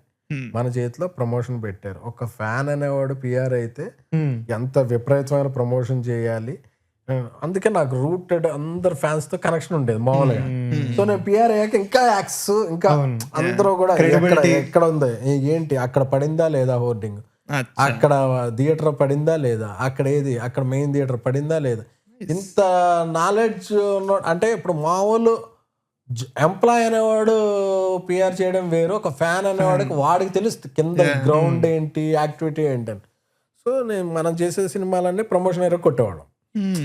సో అలా మంచి పేరు, మెగా ఫ్యామిలీ రావటం, బయట సినిమాలు చేశాను చాలా సినిమాలు. సో నాకు ఇప్పుడు డౌట్ సార్, ఇప్పుడు మీరు ముందు ఫ్యానిజం ఎప్పుడైతే చేసేవారో ఆబ్వియస్లీ మీరు అన్నట్టే ఆన్లైన్లో ఉన్నప్పుడు ఎవరన్నా ఏమన్నా అన్నా సరే వాళ్ళని తిట్టడాలు, గొడవలు వేసుకోవడాలు, ఇవన్నీ అవుట్ ఆఫ్ ఫ్యానిజం వచ్చినవి చేసేవారు కరెక్టే. బట్ ఒక్కసారి అసోసియేట్ అయ్యి అఫీషియల్గా అసోసియేట్ అయిన తర్వాత మనకంటూ ఇది వచ్చేయాలి కదా, అంటే మనం ఏమన్నా మాట అంటే మనం అన్నట్టు కాదు, మనతో పాటు వెనకాల హీరో అఫీషియల్ గా అన్నట్టు అయిపోద్ది కదా. అప్పుడు ఎలా ట్యాకిల్ చేసేవారు? అప్పుడు ఏమన్నా చిన్న చిన్న గొడవలు వచ్చినా అవి వచ్చినాయి? ఒక్కటే, నువ్వు ఒకళ్ళని అభిమానిస్తున్నావు అంటే ఇంకోళ్ళని ద్వేషిస్తున్నావు అనే పదం కాదు. నువ్వు అభిమానించోడిని ఎంతైనా ఎలివేట్ చేసుకో, అవతల ఒక్క మాట కూడా అనుకో. అంటే నేను చూసిన ఫ్యానిజం ఏంటంటే, నేను ఆ హీరోని రెస్పెక్ట్ చేస్తా, నువ్వు ఏ హీరో ఫ్యాన్ అయినా నువ్వు కూడా నాలా ఫ్యానే కదా. నేను చిరంజీవి గారిని అభిమానిస్తా, నువ్వు బాలకృష్ణ గారి ఫ్యాన్ అయితే నువ్వు బాలకృష్ణ గారిని అంత అభిమానిస్తావు, నాగార్జున గారి ఫ్యాన్ అయితే నాగార్జున గారిని అంత అభిమానిస్తావు, వెంకటేష్ గారి ఫ్యాన్ అయితే వెంకటేష్ గారిని అంత అభిమానిస్తావు. ఏ ఫ్యాన్ అయినా ఫ్యానిజం కామన్. ఒక ప్రేమికుడు ఉన్నాడు, ప్రేమ ఎవరిదైనా ప్రేమే. నేను నా లవన్ ప్రేమిస్తున్నాను, నువ్వు నీ లవన్ ప్రేమిస్తున్నావు, ప్రేమ ఎవరిదైనా ప్రేమే కదా. సో నేను ఫీల్ అయ్యేది ఏంటంటే, మనం ఎవరిని విమర్శించకూడదు, మన హీరోని మనం అభిమానిస్తున్నాం, ఎవరిని విమర్శించకూడదు. నాకు అందుకే ఎవరితో ఎందుకు గొడవలు రాలేదు ఏంటి అంటే, ఇప్పుడు ఆన్లైన్లో డిజిటల్ ఫుట్ ప్రింట్స్ తీసిన ఒక్క ఇది కూడా, ఎందుకంటే నేను నా హీరోని పొగుడుకుంటా తప్ప ఎవరిని కించపరచను, ఎవరిని విమర్శించను. సో అందుకే నేను చాలా మందితో అసోసియేట్ అవ్వగలిగాను. ఎవరితో అంత డెడికేషన్తో చేసినా అంత డెడికేషన్తో నా జాబ్కి నేను ఎంత డెడికేషన్గా చేయగలను అంతే చేయగలను. నేను యాక్చువల్లీ నెక్స్ట్ అదే అడుగుదాం అంటున్నాను, ఎందుకంటే మన వాళ్ళు ఎక్కడెక్కడియో తవ్వి తీస్తారు సార్ బయటికి, ఇప్పుడుయో అలాగా. మీ ఏం రాలేదేంటి ఇప్పుడు వరకు అనుకున్నాను నేను. ఇప్పుడు అర్థమైంది నాకు, దానికి ఆన్సర్ ఇప్పుడు వచ్చింది. మన ఎలివేషన్ తెచ్చుకుంటాం తప్ప వేరే వాళ్ళకి వెళ్ళాం, విమర్శించాం, ఏం తవ్వినా ఉండవు. అదే అదే అండ్ ఇంకొకటి సార్, ఇప్పుడు ఎప్పుడైతే ఒకసారి జల్సా అయిపోయింది, పిఆర్ఓ కింద మీరు మెగాస్టార్ గారు కానీ లేకపోతే ఆ ఫ్యామిలీ సినిమాలు చేసిన తర్వాత మీరు చేసిన ఫస్ట్ పెద్ద వేరే హీరో సినిమాలు ఒక్కటి చెప్పండి, దానికి ఎలా ప్లాన్ చేసేవారు? బికాజ్ అక్కడ ఇంకా పర్సనల్ ఫ్యానిజం కంటే ప్రొఫెషనాలిటీ కానీ మీ ఎక్స్పీరియన్స్ కానీ బయటకు వచ్చి ఉంటుంది. ఒక్క పెద్ద సినిమా ఏమైనా గుర్తుందా మీకు? ఫస్ట్ చేసిన పెద్ద cinema out of mega compound. Out of mega compound అప్పుడు ప్రింట్ ఎలక్ట్రానిక్ విడదీసేవాళ్ళు. ఓకే, అది ఎప్పుడు స్టార్ట్ అయింది సార్ ప్రింట్ ఎలక్ట్రానిక్? డార్లింగ్ ఈ సినిమా ఉంది కదా ప్రభాస్, 2010-11 అప్పుడు టోటల్ గా ఫస్ట్ పిఆర్ ఒకడే ఉండేవాడు, తర్వాత అప్పుడు బిఆర్ రాజు గారు చాలా వాటికి పిఆర్ ఉండేవాళ్ళు. సో అప్పుడు బాపి వీళ్ళందరూ ఏం చేసేవాళ్ళు అంటే, సరే ఎలక్ట్రానిక్ మీడియా సీనో చూసుకుంటాడులే అని చెప్పి. సో అప్పుడు ఏంటంటే డార్లింగ్ ఈ సినిమా, మిర్చికి టోటల్ పిఆర్ నేనే ఏలూరు సీనో కలిపి చేసేవాళ్ళం. సో అలాగే ప్రభాస్ గారి సినిమాలు చాలా ఎక్కువ చేశా, డార్లింగ్ నుంచి అన్ని సినిమాలు. చేశారు. ప్రభాస్ గారి సినిమాలు మన చేశారు. రాజాసాబ్ కూడా రాజాసాబ్కి ఇది మారుతి డైరెక్టర్ కాబట్టి యాజ్ ఎ క్రియేటివ్ ప్రొడ్యూసర్ లా చేశాం. కానీ పిఆర్ పరంగా అయితే సాహో వరకు మనం చేసాం. యూవి అన్ని మనం చేసేవాళ్ళం అప్పుడు. ఎందుకంటే యూవి వంశీ, నేను, వాసు డిస్ట్రిబ్యూషన్ లో పార్ట్నర్స్. ఎక్కువ వెస్ట్ సార్ మీది? వెస్ట్ చేసేవాళ్ళం, గుంటూరు చేసేవాళ్ళం. వెస్ట్ నేను బన్నివాస్ కలిపి చేసేవాళ్ళం.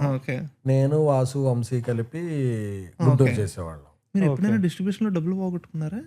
పోగొట్టుకోవడమా అసలు మర్చిపోలేని అమ్మో గుణపం ఏది? అది ఇప్పుడు చెప్తే అది హీరోల సినిమాలు కాబట్టి నేమ్ చేయను కానీ, బట్ ఒక 4 హిట్ సినిమాల్లో వచ్చిన డబ్బులు ఒక సినిమాలో పోయింది. అంటే మేము చాలా హిట్ సినిమాలు చేసాం.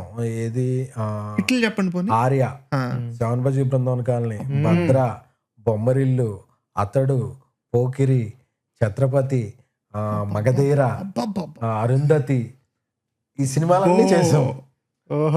గజని, ప్రేమిస్తే, ఇన్ని సినిమాలు చేసాం. అలాగే కొన్ని డిజాస్టర్ సినిమాలు కూడా చేసాం. ఆ సినిమాల వల్ల అసలు ఆ డిస్ట్రిబ్యూషన్ అంటే భయం వేసిపోయింది. ఏంటి అసలు అంటే ఆడెవడో తీస్తాడు, ఆడేం తీస్తాడో కూడా మనకి తెలియదు.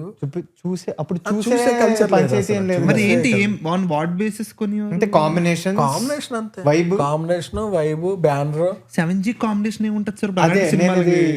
అప్పుడు ఏం రత్నం గారి బ్యానర్ కదా. ఓకే. అండ్ ఇంకొకటి వెరీ ఇంపార్టెంట్ థింగ్ ఇక్కడ దీనికే కంటిన్యూయింగ్. ఇప్పుడు there are films like 7/G, Ghajini, Premisthe dubbing సినిమాలు అవి. అవును, డబ్బింగ్ సినిమాల్ని డిస్ట్రిబ్యూషన్ అనేది మన తెలుగులో చాలా పెద్ద మార్కెట్, ఇప్పటికీ చాలా సిగ్నిఫికెంట్ థింగ్ కదా. అప్పట్లో ఎలా ఉండేది అసలు? డబ్బింగ్ సినిమాలు వస్తున్నాయంటే ముందు నుంచే నరసింహ అవి ఉన్నాయి, ఓకే, కానీ ఆ టైంలో అసలు మార్కెట్ ఎలా ఉండేది సార్? అప్పుడు ప్రేమిస్తేకి శంకర్ గారి బ్రాండ్ ఉంది, గజనీకి అరవింద్ గారి బ్రాండ్ ఉంది. అలా 7/G బృందావన్ కాలనీకి ఏమరత్నం గారి సినిమా. సో అలా ఒక ఏదన్నా బ్రాండ్ ఉంటే ఏదో ఒక ప్రొడ్యూసర్ అన్నా ఉండాలి, లేకపోతే హీరో అన్న ఉంటే డిస్ట్రిబ్యూషన్ కొనేవాళ్ళం అన్నమాట. నాకు ఇంకొక ఇవన్నీ తమిళ్ డబ్బింగ్ సినిమాలు. Okay, female oriented horror film Arundhati, which is very niche according. కొని ముందు ఇప్పుడు పెద్ద కల్ట్ అంటారు కానీ అప్పుడు ఆన్ వాట్ బేసిస్ కొన్నారు? అది మా వంశీ శ్యామ్ ప్రసాద్ రెడ్డి గారి దగ్గర ఆయన మీద కాన్ఫిడెన్స్ తో. రిస్కే అది, యాక్చువల్లీ రిస్కే. మరి అంటే నీష్ సినిమా కదా, అప్పుడు ఇప్పుడు హిట్ అయింది. ఓకే, కానీ సార్ అప్పుడు నాకు ఆ టైంలో ఒక ప్రేమిస్తే, ఒక 7/G క్రియేట్ చేసిన అసలు థియేటర్స్ లో మాకు తెలియదు.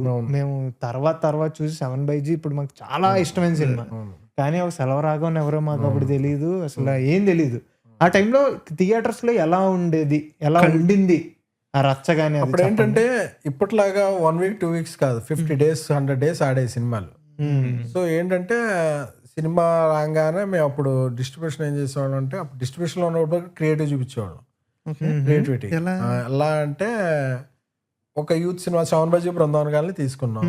ఓ పాంప్లెట్లు కొట్టించుకుని అక్కడ కాలేజ్ ఉంటది కదా, ఆ కాలేజీలో గొప్ప ప్రేమ కథా చిత్రం రండి అని చెప్పి అక్కడ వేసేవాళ్ళు. Local marketing. అలాగే మైక్ పట్టుకుని ఇది అవుతారు కదా, ఆ కాలేజీలు హాస్టల్స్ ఇవి ఉంటారు కదా, వాళ్ళకి చాటింపు. అలాగే సెయింట్ ఆన్స్ కాలేజీ అని సెయింట్ తెరిసా అని చెప్పి లేడీస్ కాలేజెస్ ఉండే, వాళ్ళకు 50 మంది అమ్మాయిలకి ఫ్రీగా టికెట్లు ఇచ్చేవాళ్ళం. వాళ్ళ టికెట్లు ఇచ్చి ఈ మార్నింగ్ షోకి రండి, లేకపోతే ఇవి మ్యాట్నీకి రండి, లేకపోతే ఈ సాటర్డే మ్యాట్నీకి రండి. అక్కడ కేరళ నర్స్ ఇది ఉంటుంది, కాలేజ్ ఉంటుంది. వాళ్ళందరూ కూడా 25-30 సమ్ టికెట్స్ ఇచ్చేవాళ్ళం. వాళ్ళందరూ వచ్చేవాళ్ళు. ఇంతమంది అమ్మాయిలు వస్తున్నారేంటి అని చెప్పి అబ్బాయిలు వచ్చేవాళ్ళు. సో మనం ఏంటంటే ఎప్పుడు కూడా యూత్ నిలబడేవాళ్ళ. సో మనం ఏంటంటే ఓకే, మనం ఇప్పుడు ఈ అబ్బాయిలందరికీ మనం ఎంత బాగుందని చెప్పి ఆ నమ్మడం. మనం ఏం కాకుండా 50 మంది అమ్మాయిలు వస్తున్నారండి, మళ్ళీ న్యూస్ స్ప్రెడ్ చేసేవాళ్ళం. ఏంటంటే సెంటాన్స్ వాళ్ళందరూ శనివారం మ్యాట్నీకి వెళ్తున్నారంట అనగానే అసలు వాళ్ళందరూ కూడా మార్నింగ్ షో నుంచి అసలు సెంటాన్స్ వాళ్ళందరూ వచ్చేస్తున్నారంట. Only women's college, CR Reddy women's college. మనకి ఏమన్నా రావటం లవ్ స్టోరీ, ఫస్ట్ అక్కడ టికెట్లు ఇచ్చేవాళ్ళం అనమాట. క్రేజీ. ఏం చాలా నేర్చుకోవాలి మీ దగ్గర. అదే కదా. సో అలా ఇస్తుంటే వాళ్ళందరూ వచ్చేవాళ్ళు. వాళ్ళు వచ్చాక ముందు సినిమా సరే ఇది సినిమా కనెక్ట్ అయ్యేవాళ్ళు. అరే సినిమా బాగుంది కదా టాక్ ఈడు వెళ్ళగానే వీళ్ళు చెప్తాడుగా నిన్న 100 అమ్మాయిలు వచ్చారు మేము సినిమా చూసాము అని చెప్తే వాడికి మళ్ళీ మరుసటి రోజు కూడా అమ్మాయిలు వస్తారేమోనని, లేదా సినిమా బాగుంది అంటున్నారు కదా మెల్లమెల్లగా సినిమా మీద డైవర్ట్ అయ్యేది, టాక్ పెరిగేది. అలాగా మీకు ఫస్ట్ ఇలాంటి సినిమాలకు ఫస్ట్ 1-2 days టాక్ చాలా ఇంపార్టెంట్, దాని మీదే నిలబడుతుంది. కానీ అల్టిమేట్లీ సినిమా కంటెంట్ హెల్ప్ చేస్తుంది మిమ్మల్ని, కానీ ఫస్ట్ తీసుకురావడానికి మాత్రం తీసుకురావడానికి చెప్పాను. హాస్టల్లోకి వెళ్ళేవాడిని. హాస్టల్ స్టూడెంట్స్ కి టికెట్ లో 5 రూపీస్ డిస్కౌంట్ అని చెప్పేవాడిని. అంటే హాస్టల్లో 5 రూపీస్ ఇస్తున్నారు, ఆ 25 రూపీస్ టికెట్ ఆ 20 రూపీస్ తెచ్చుకునేవాడు. నా ఇదేంటి ఒక 250 రూపీస్ పెట్టుకుంటే 50 మంది స్టూడెంట్స్ వచ్చేవాళ్ళు. ఆ స్టూడెంట్స్ అందరూ వచ్చి వాడు చెప్పేవాడు అసలు cinema word of mouth create అయ్యేది. సో ఇలాంటివన్నీ నేను ఎక్కువ ఆలోచించి డిస్ట్రిబ్యూషన్ ఉన్నప్పుడు ఈ క్రియేటివిటీ చూపించేవాడు. ఎవరైనా జస్ట్ ఈయన ఆడియోలో స్పీచ్ లో రాసుకుని వచ్చేస్తారు ఇవన్నీ అనుకుంటుంటే this is SKN for you. చాలా క్రేజీ ఐడియా. నాకు మార్కెటింగ్ చాలా ఇష్టం సార్, నేను ఎంబీఏ చేశాను, అక్కడ ఇవన్నీ నేర్పలేదు మాకు. అవి ఎక్కడ నేర్పలేదు. ఇవన్నీ మన డబ్బులు పోతాయేమో, మనం డబ్బు ఎలా సంపాదించాలి అంటే ఇవన్నీ మిడిల్ క్లాస్ టెక్నిక్స్. అదే మనకి తాత ఎవరన్నా బాగా సంపాదిస్తున్నా ఈ టెక్నిక్స్ రావు. మనం ఈ రోజుకి నెక్స్ట్ మంత్ గడపాలంటే ఈ మంత్ ఏదో ఒకటి చెయ్యాలి, అప్పుడు నెక్స్ట్ మంత్ మన డబ్బులు వస్తాయి అన్నప్పుడు ఆ సర్వైవల్ లోంచి వచ్చే ఇది necessity is the mother of invention అన్నట్టు. సో మనకి నెసెసిటీ డబ్బు సంపాదించాలంటే మనకి ఏముంది, మనం గొప్ప చదివేసుకుని టెక్నాలజీ అవసరం. సో మనకి తెలిసింది ఏంటి మార్కెటింగ్. ఈ మార్కెటింగ్ ఎలా చేయాలి? సరే మనం డిస్ట్రిబ్యూషన్ కొనుక్కున్నాం, ఇది కొనుక్కునే ఏంటి మిగతా వాడి సినిమాకి మన సినిమాకి ఇదేంటి, సరే కొన్ని మా సినిమా ఉందండి, భద్రా సినిమా ఉంది. భద్రా సినిమా ఉన్నప్పుడు ఈ సినిమాకి ఇప్పుడు ఆర్యాలో ఉన్నట్టు సాంగ్స్ లేవేంటి, ఈ సాంగ్స్ ఏదో చెయ్యాలి అని మనం ఏం చేస్తాం. అప్పుడు ఆ సాంగ్స్ మాస్ సాంగ్ ఉన్నప్పుడు అక్కడ ఈ స్క్రీన్ చుట్టూ లైట్స్ పెట్టేవాళ్ళం. లైట్స్ పెట్టి ఆ సాంగ్ దీనిలో వెలగటం ఆడటం అవి చేసేవాళ్ళం. చేస్తుంటే అందరూ కూడా ఆ సాంగ్ వచ్చినప్పుడు వాళ్ళకి ఊపు వచ్చేది, ఏంట్రా లైటింగ్ పెట్టాడని. సో మనం ఏంటంటే ఓకే వచ్చిన ఆడియన్కి ఆడికి ఏదో ఒక ఎక్స్పీరియన్స్ ఇవ్వాలి. అది మన డైరెక్టర్ కాదు, ప్రొడ్యూసర్ కాదు, మన హీరో. మన సైడ్లో మన థియేటర్లో సినిమా ఆడుతున్నప్పుడు ఏదో ఒకటి చెయ్యాలి. ఈ లైట్ల కాన్సెప్ట్ చెన్నైలో రోహిణి అని థియేటర్ ఉంటుంది సార్. మాకు నేను చిన్నప్పుడు యూట్యూబ్ లో వీడియోలు అవి చూసేవాడిని. పర్పుల్ లైట్లు ఎలా వెళ్ళి అనమాట. అది మొన్న నేను అనేది 10 years బ్యాక్ అలా చెప్తాను. మీరు ఎప్పుడో చేశారు అయితే? ఎప్పుడో చేసేవాళ్ళం. అలాగా థియేటర్ కి ఇది పెట్టాలి. సో అప్పట్లో ఈ లవ్ స్టోరీలు వచ్చినాయి అనుకో, హీరోతో పాటు హీరోయిన్ కట్అవుట్ కూడా పెద్దగా పెట్టాలి.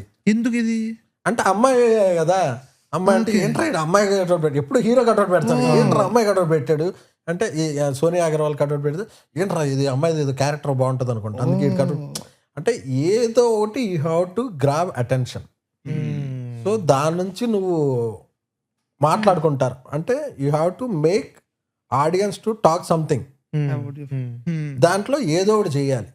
సో మనం డిస్ట్రిబ్యూటర్ కదా, మనం డబ్బులు పెట్టి కొనుక్కోడానికి కాదు, మనం ఏం చేయాలి, మనం ఏదో ఒక వాల్యూ ఎడిషన్ చేయాలి, యాడ్ ఆన్ చేయాలి. చేస్తేనే మనం ఇక్కడ ఉంటాం, చేయకపోతే ఉండం. సరే ఇంకొకటి ఈ ప్రాసెస్ లో నాకు ఒక్క మొమెంట్ గురించి అడగాలని ఉంది. మీరు ఫస్ట్ నుంచి స్టార్టింగ్ లో చెప్పినప్పుడు ఏం చేస్తావు, హైదరాబాద్ వెళ్ళి ఏం చేస్తావు, అసలు హైదరాబాద్ ఎందుకు అంటే చిరంజీవిని కలవడం. కానీ చిరంజీవి సార్ని ఫస్ట్ చూసింది కాదు, ఫస్ట్ పర్సనల్ గా కలిసి ఒక ఇంటరాక్షన్, అంటే ఆయన చెప్పేది మీరు విని మీరు చెప్పేది ఆయన విన్న జరిగిన ఇంటరాక్షన్ మీకు ఆబ్వియస్లీ ఇప్పుడు కూడా గుర్తే ఉండుంటది. సో అది ఎప్పుడు జరిగింది, అది ఎలా జరిగింది అన్నది మాకు చెప్పండి. చాలా రోజుల వరకు నేను చిరంజీవి గారిని కలవాల. నాకు చిరంజీవి గారిని కలవడం అంటే చాలా భయం.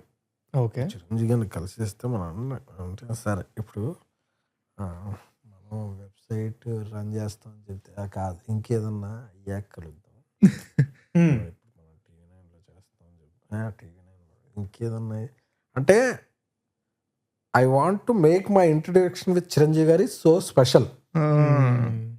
ఎవడో వెళ్ళి చెప్పేశారు ఇలాగా వెబ్సైట్ రన్ చేస్తారని. చిరంజీవి గారికి ఐడియా ఉంది, చెప్పేశారు. ఆ ఇంట్రడక్షన్ మీద కాదుగా, నేను ఇంకేదో కలవాలి అంటే నేను ఒక చిరంజీవి గారిని కలిసే మూమెంట్ చాలా ఐకానిక్గా ఉండాలి. సో అందుకని చిరంజీవి గారు అప్పటికే పాలిటిక్స్ ఇది అవటం అది ఇంట్లో ఉన్నారు. సో నాకు భయం అనమాట, చిరంజీవి గారిని కలిసాక మనం అసలు ఏం మాట్లాడతాం, వాళ్ళు దాచుకునేది చాలా అంటే చాలాసార్లు ఎదురు బెదురైనా ఆయనకి ఏం తెలియదు కదా ఫలానా పర్సన్ అని. అలా చాలా అయ్యాక ఒకసారి ఆయన అరవింద్ గారి ఇంటికి ఇప్పుడు వచ్చినప్పుడు తీసుకెళ్ళాడు నన్ను బన్నీ గారు. కలు చాలా రోజులు ఇదవుతున్నావు అసలు అంటే, లేదు లేదు అసలు నేను కలు చేయడం ఇప్పుడు నేను నువ్వు ఏదో తర్వాత పీకేద్దు కానీ ఫస్ట్ కలు నాన్న అవడం అసలు నేను చాలా ఏదో అయిపోయి కలుస్తాను ఇలా ఉండేది. ఆ తర్వాత అప్పుడు కలిస్తే నువ్వే ఓకే నాకు శిరీష్ చెప్పాడు, బన్నీ చెప్పాడు, చరణ్ చెప్పాడు, కుమార్ నాకు ఎప్పుడు కుమార్ చెప్తుంటండి అని. ఎందుకు అలాగ భయపడుతున్నట్టు లేదు అంటే అప్పుడు చిరంజీవి గారి దగ్గర తీసుకుని, లేదు ఒకసారి నా దగ్గరికి వచ్చే వరకే ఆ బ్రేక్ ఉంటుంది, ఒకసారి ఆ షెల్ బ్రేక్ అయిందంటే నువ్వు ఎప్పుడైనా రావచ్చు, ఇది ఏం చేస్తాను ఇలా చేస్తాను అంటే హీ సో వామ్. నాకు అప్పుడు అసలు చిరంజీవి గారు ఇలాగ చేస్తే చిరంజీవి గారు మనం చేశారంటే అసలు ఈ 2 రోజులు వస్తుంది ఆయన కూడా చేయకుండా అసలు షర్ట్ అది అసలు చిరంజీవి గారు అసలు అంటే నాకు గూస్ బంప్స్ అన్నాడు. చిరంజీవి గారు భుజం మీద అలా చేస్తే చిరంజీవి గారు మనం భుజం మీద చేశారు అదొక 2-3 రోజులు నేను ఆ హైలో చిరంజీవి గారు అంటే మళ్ళీ ఆ వర్డ్ నాకు తెలుసు ఆయన చెప్పారు నీ గురించి ఏం చెప్పారంటే చిరంజీవి గారు చెప్పారంటే అసలు మనం కదా అని చెప్పి పక్కన వెళ్ళరా అసలు నువ్వేమనుకుంటున్నావు మా రూమ్మేట్స్ అందరూ కూడా చిరంజీవి గారు ఈరోజు నా అదొక అంటే రోజు 2-3 అరే బాబు చెప్పేలేరు బాగుండి లేచేవాడిని అందరూ చిరంజీవి గారు నా గురించి ఏమన్నారో తెలుసా అంటే ఒక ఫ్యాన్ అన్నవాడే ఆ హై ఫీల్ అవ్వగలడు. అంటే మనం రోజు ఒక అభిమానించి ఆరాధించిన వ్యక్తి నాకు నీ గురించి తెలుసు, ఇన్నాళ్ళు పట్టింది ఏంటి నా దగ్గర రావటానికి అని చెప్తే సో ఐఎమ్ వెయిటింగ్ నువ్వు వస్తావని అంటే మనం అసలు అది చిరంజీవి గారు వెయిటింగ్ అంటే మన గురించి అదొక ఐకానిక్ మూమెంట్ నాకు. క్రేజీ సార్ క్రేజీ అసలు. నాకు ఇప్పుడు మీరు చెప్తూ బన్నీ అన్న ఆ పీకే దూగల తర్వాత ఫస్ట్ చెప్తాను లేదు అసలు నేను ఇలా కాదండి కలవటం అంటే నేనేదో మైండ్లో ఏం చేస్తాంటే లేదు అసలు ఇప్పుడు నేను కొంచెం ఆయన కలవాలంటే అసలు నేను ఏదో సాధించి మీ అభిమాని ఇలా సాధించాడు అని చెప్తే అలా కలవాలన్న తర్వాత కలుస్తుంది ఫస్ట్ అంటే వాళ్ళందరికీ ఏంటి పాపం మేము చాలా రోజులు చెప్తున్నాం నీ గురించి, నువ్వు ఎవరో కలవకుండా ఓకే చెప్తున్నావు అంటే ఎందుకు అందరూ చెప్తారు ఏంటి తీసుకురారేంటి అంటే మనం కలుద్దాం రమ్మంటే అసలు నేను ఇప్పుడు కాదు అసలు ఒక మూమెంట్ చూసుకు అంటే వాళ్ళకి ఎలా ఉంటుంది. అదే ఇప్పుడు నేను ఇందాక అడుగుతూ బన్నీ అన్న ఆఫ్ స్క్రీన్ మా మదర్కి చాలా ఇష్టం. ముందు చిన్నప్పటి నుంచి బన్నీ అని పిలుస్తారు మా మదర్. బన్నీ సినిమా రిలీజ్ అవుతుందంటే తీసుకెళ్ళండి, ఎందుకు అమ్మ అని అడిగాం రోజు కూర్చుని. బాగుంటాయి రా సినిమాలు సరదాగా ఉంటాయి అనే ఇంప్రెషన్ మా అమ్మకి. అది తర్వాత మధ్యలో కొంచెం దాన్ని ఏమంటారు అల్లరి తగ్గింది ఆఫ్ స్క్రీన్ అన్నది. మళ్ళీ రీసెంట్ గా మొన్న ఆఫా పెట్టారన్న, ఆఫా జరిగింది కదా, దాంట్లో recent Pushpa I think Pushpa దగ్గర నుంచి ఆడియో లాంచెస్ కానీ బయట ప్రెస్ మీట్లు కానీ ఇంటర్వ్యూలు కానీ వాట్ ఎవర్ బన్నీ అన్న బయట off screen he's being like అంటే ట్రాన్స్పరెంట్ గా ఉంటున్నాడు అనిపిస్తుంది అనమాట. ఇప్పుడు నేను పెద్ద స్టార్ని, నేను ఇప్పుడు ఇలా ఉండాలి, ఈ స్టేచర్ మెయింటైన్ చేయాలి, అవి ఏం లేవేమో అనిపిస్తుంది నాకు. సరదాగా మొన్న ఫ్రెండ్షిప్ డేకి ఇన్స్టాగ్రామ్ స్టోరీ పెట్టారు ఆయన, రానా అన్న దాన్ని షేర్ చేశారనమాట. ర్యాండమ్ అసలు మనిషి లేడు ఏం లేదు, ఎవరు బండి మీద వెళ్తుంటే వాయిస్ ఓవర్ స్టోరీ అది నేను మనం పెట్టుకుంటాం కదా అలాగనమాట. బన్నీ అన్న పెట్టుకున్నారు దాంట్లో. సో ఆయన ఇప్పుడు మీకు పిఆర్ దాంట్లో ఉండే కాబట్టి చాలా రోజులు బన్నీ అన్న ఒకప్పుడు స్టేచర్ ఒకటి ఇప్పుడు ఇంకోటి కదా. ఈ పిఆర్ అనేది ఎలా మారుతూ వచ్చింది, పిఆర్ ఇస్ కంప్లీట్లీ డిఫరెంట్, ఆయన అది ఎలా మారుతూ వచ్చింది, ఆయన ఎంత ఇన్వాల్వ్ అవుతారు ఈ మొత్తంలో? ఆయన ఈనేవాళ్ళు ఏది చెప్పినా ఈజ్ వెరీ క్యూరియస్, ఏది చెప్పినా ఆయన I have to learn something, ఏదో చెప్తారని చెప్పి చాలా వినేవాళ్ళు. వెళ్ళి నేను ఈరోజు వేదం సినిమా ప్రమోషన్ చేస్తున్నాను, ఏం చేస్తాను, మీరేం చేస్తారా, ఏదైనా చేద్దాం, కేబుల్ కనెక్షన్ ఇస్తారా నిచ్చినెక్కి అనేవాడు. ఓకే ఓకే నిచ్చినకి ఆ వైర్లో వద్ది, నేను లైవ్ పెడతాను, TV9లో లైవ్ వస్తే, NTV లైవ్ వస్తే మీరు వెళ్ళి స్తంభం ఎక్కి కేబుల్ కనెక్షన్, మీరు కేబుల్ రాజు కదా అడిగేవాళ్ళు కాదు. ఓకే డన్ చేసేద్దాం, నువ్వు కాన్ఫిడెన్స్, నేను కాన్ఫిడెన్స్ చేసేద్దాం. సో నేను ఏం చెప్తే అది చేసేవాడు ఆయన. ఓకే. ఆయనకి ఇది కదా, నువ్వు వైర్లో అవుద్ది, ఇది సినిమాకి promotion help అవుద్ది, సినిమాకి హెల్ప్ అవుద్ది, సినిమాకి హెల్ప్ అవుద్ది అనే మాట అంటే ఆయన చేసేస్తాడు. అలాగే చరణ్ గారి దగ్గర, చరణ్ గారికి మగధీర నుంచి నేను PR. ఓకే. సో వెళ్ళి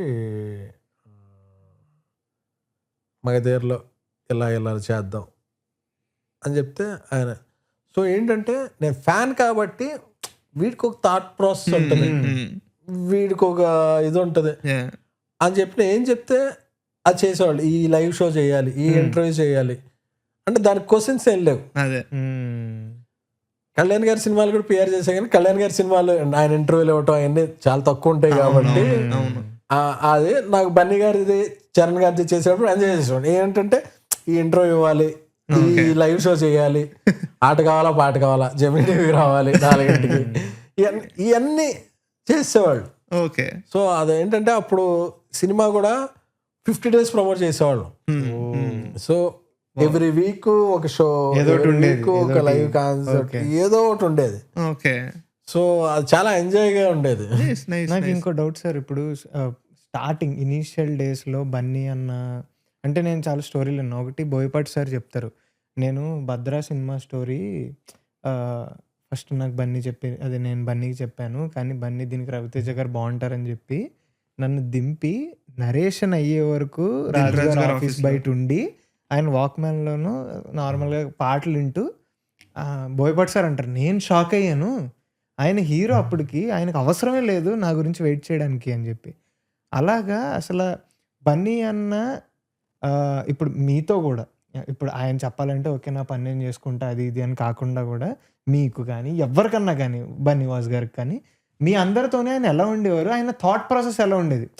ఆయన ఎప్పుడు చెప్తూ ఉంటారు, నేను ఎదుగుతున్నానంటే నా చుట్టుపక్కల వాళ్ళు కూడా ఎదగాలి, వాళ్ళకు కూడా ఒక్కొక్కటి వచ్చేయాలి ఐడెంటిటీ అనేది నేను నమ్ముతాను అని చెప్పారు ఆయన.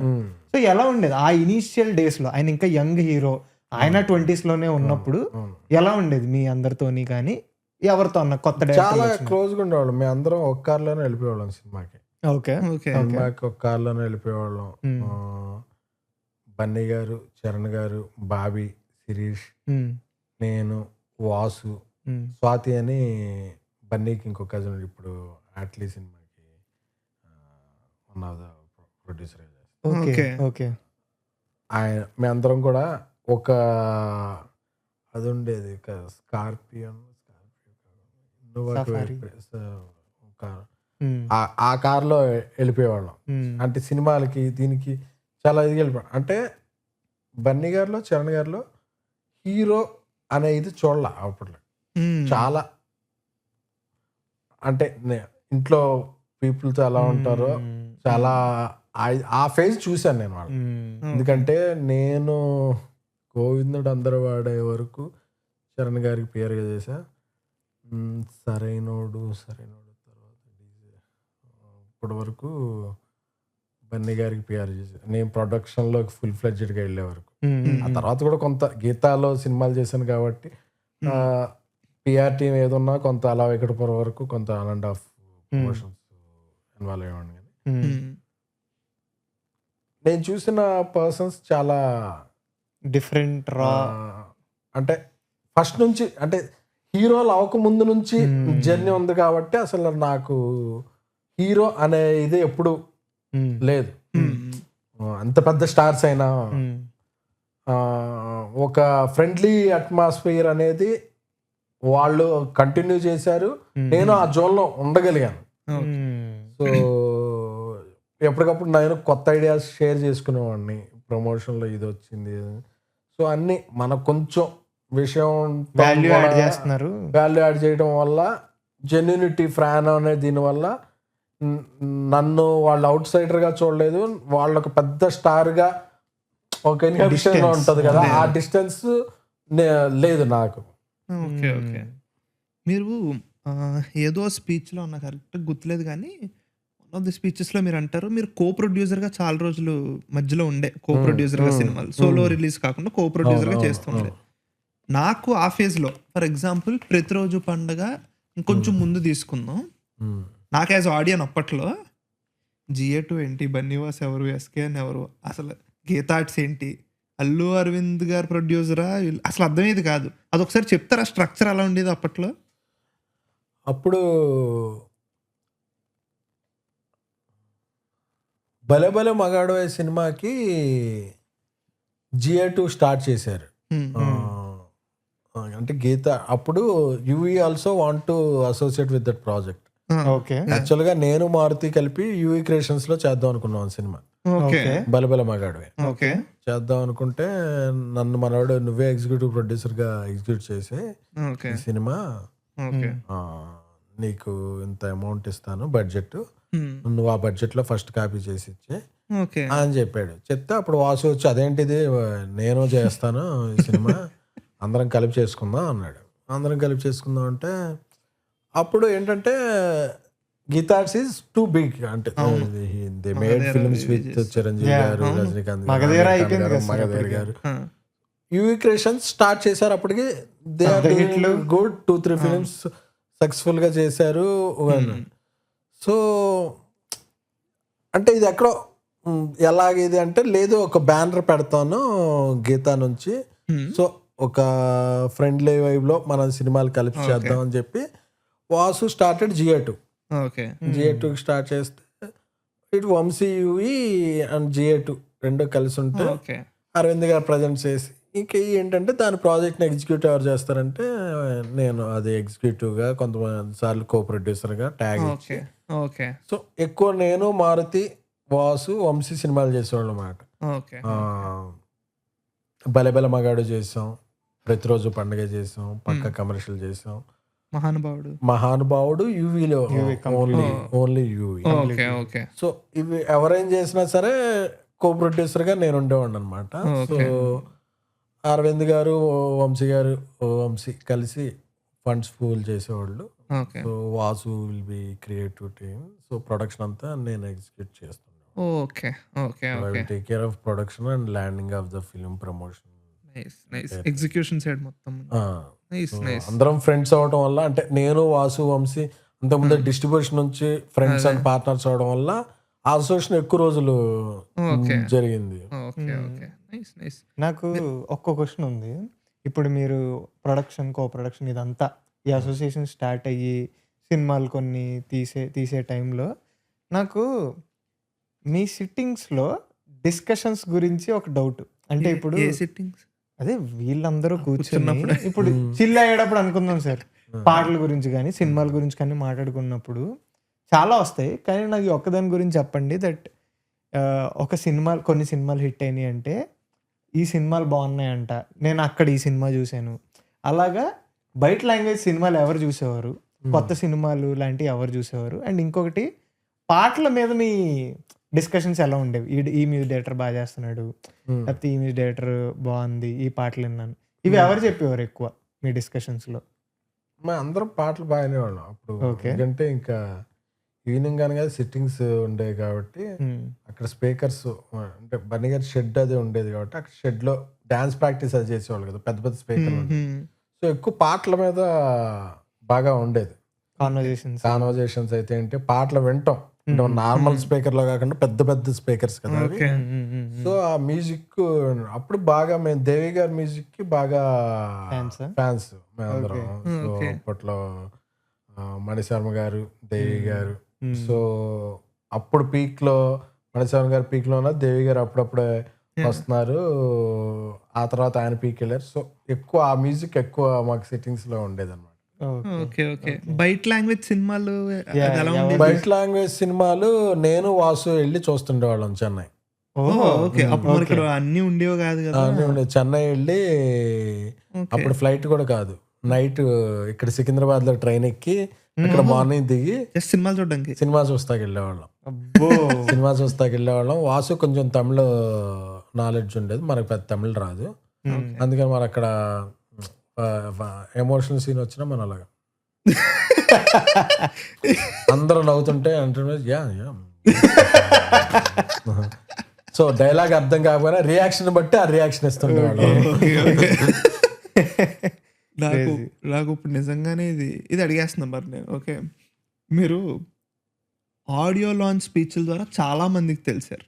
ఓకే, ఇండస్ట్రీ కాదు, జనరల్ ఆడియన్స్కి చాలా మందికి. ఇది ఇంటెన్షనల్గా అంటే ఇలా అనుకున్నారా, ఇలా ఒక క్యారెక్టర్ లాంటిది ప్లే చేద్దాం ఆడియో లాంచ్లు వచ్చినప్పుడు అని? అస్సలు అనుకోలే. నాకు భయం వేసిందంటే, సరే మనం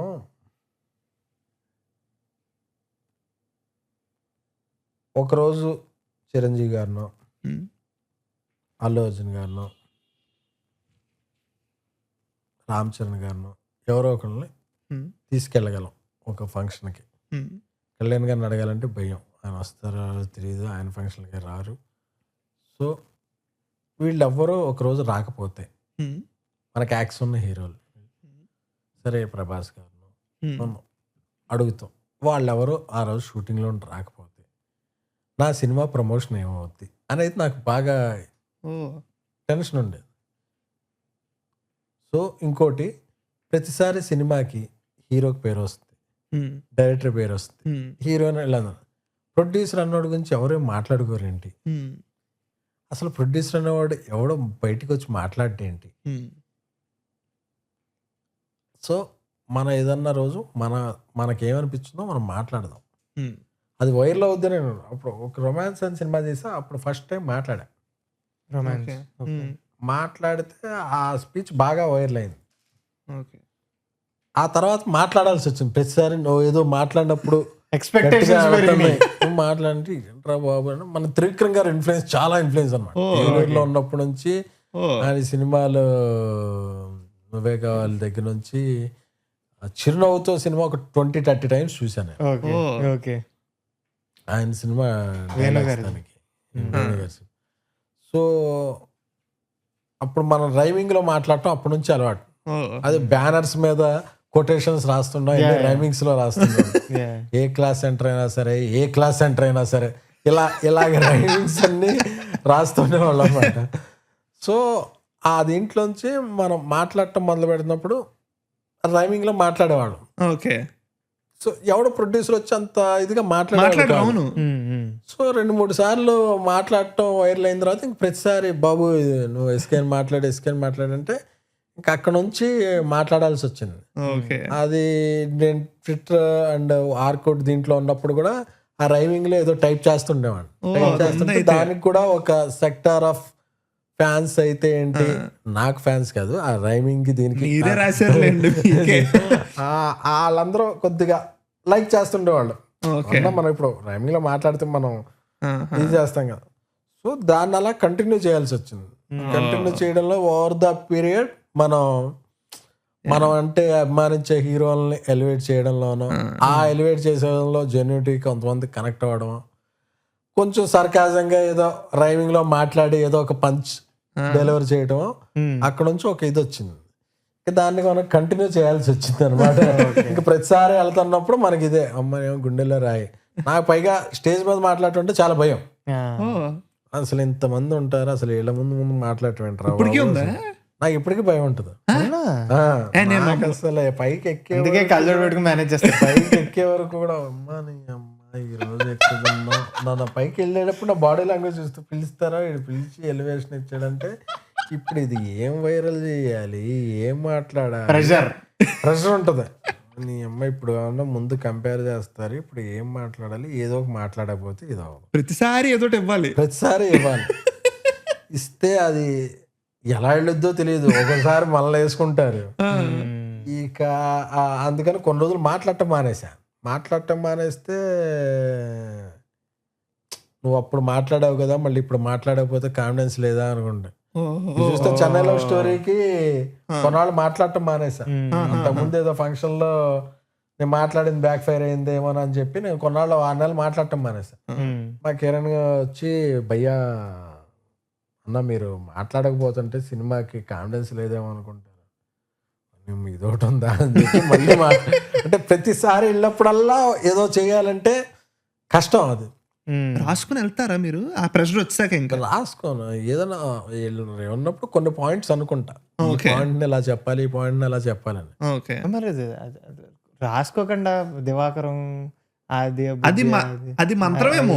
ఏది గామికి వెళ్ళినప్పుడు గామికి వెళ్ళినప్పుడు చెప్పింది. కామికి వెళ్ళినప్పుడు అది సూర్యస్తుతి అండ్ నవగ్రహ స్తోత్రం. అది గుర్తుందా సార్? ఇంకా నాకు చిన్నప్పటి నుంచి కొన్ని మంత్రాలు శ్లోకాలు చదువుకుని కంటతో వచ్చిన ఇవి ఉన్నాయి. సో ఆ రోజు ఏంటంటే గామి దీనికి ధీరజ్ చేశాడు, అది డిస్ట్రిబ్యూషన్. అంతా ఈ ఆంధ్ర అంతా మొత్తం చేశాడు. చేసి భయ్యా ఏదో ఒకటి వైరల్ చేయాలి, నేను చాలా పెద్ద రేటు కొన్నాను ఈ సినిమా అన్నాడు. ఏం చేయాలి, మీరే ఏదో ఒకటి లేపాలి అన్నాడు. మరి అలాంటప్పుడు షేర్ అడుగుతారా కొంచెం? ఏం కాదు, ఫ్రెండ్షిప్. ఫ్రెండ్షిప్ ఇప్పుడు ఏం లేపుతాం. సర్లే ఇప్పుడు మనం అఘోరా గెటప్ సినిమా కదా, మనం గుండు కూడా ఉంది కదా దీనివల్ల అని చెప్పి ఇంకా అది పెట్టుకొని అది ఎప్పుడంటే అది చెప్తే అది ఫుల్ వైర్లో. సో అప్పటికప్పుడు ఏదో ఒకటి చెయ్యాలి, పబ్లిసిటీ లాగే ఏదో ఒకటి ఇవ్వాలి, ఏదో ఒకటి చేయాలి. మీకు అది యాక్చువల్లీ ప్లస్ అయింది అనుకుంటారా మీరు? ఏమనుకుంటారు? ప్లస్ అయింది అంటే ఎస్కేన్ అనేవాడు ఇంత రీచ్ ఎందుకు వచ్చింది? నాకన్నా పెద్ద హిట్లు తీసిన నిర్మాతలు ఉన్నారు, నాకన్నా గొప్ప సినిమాలు తీసిన నిర్మాతలు ఉన్నారు. సో ఎస్కేన్ అనేవాడు కింద ఇప్పుడు ఈరోజు ఏ సెంటర్కి వెళ్ళినా నన్ను చూసి అరుస్తున్నారు. ఇది అంటే నేను ఇచ్చిన స్పీచ్ల నుంచి వాటి నుంచి కొంత మెగా ఫ్యాన్ అన్న రీచ్ కొంత ఉంటది. అలాగే తర్వాత నాకు నేను బిల్డ్ చేసుకునేది నేను ఇచ్చిన సినిమాలు ఉంటాయి. మళ్ళీ యూత్ సినిమాలు చేశాను కాబట్టి ఎప్పటికప్పుడు ఈ రోజుల్లో బస్ స్టాప్ రొమాన్స్ అప్పుడు ఇవన్నీ అసోసియేట్ అయ్యాం. తర్వాత బేబీ ఇవన్నీ యూత్ సినిమాలు తీయడంతో పాటు వాళ్ళకి ఏదో ఒకటి మీమ్స్ లో రోజు కనెక్ట్ అయిన క్యారెక్టర్. మీకు ఈ భయం ఉండేదా నన్ను ఎక్కడైనా సీరియస్ గా తీసుకోరేమో అని?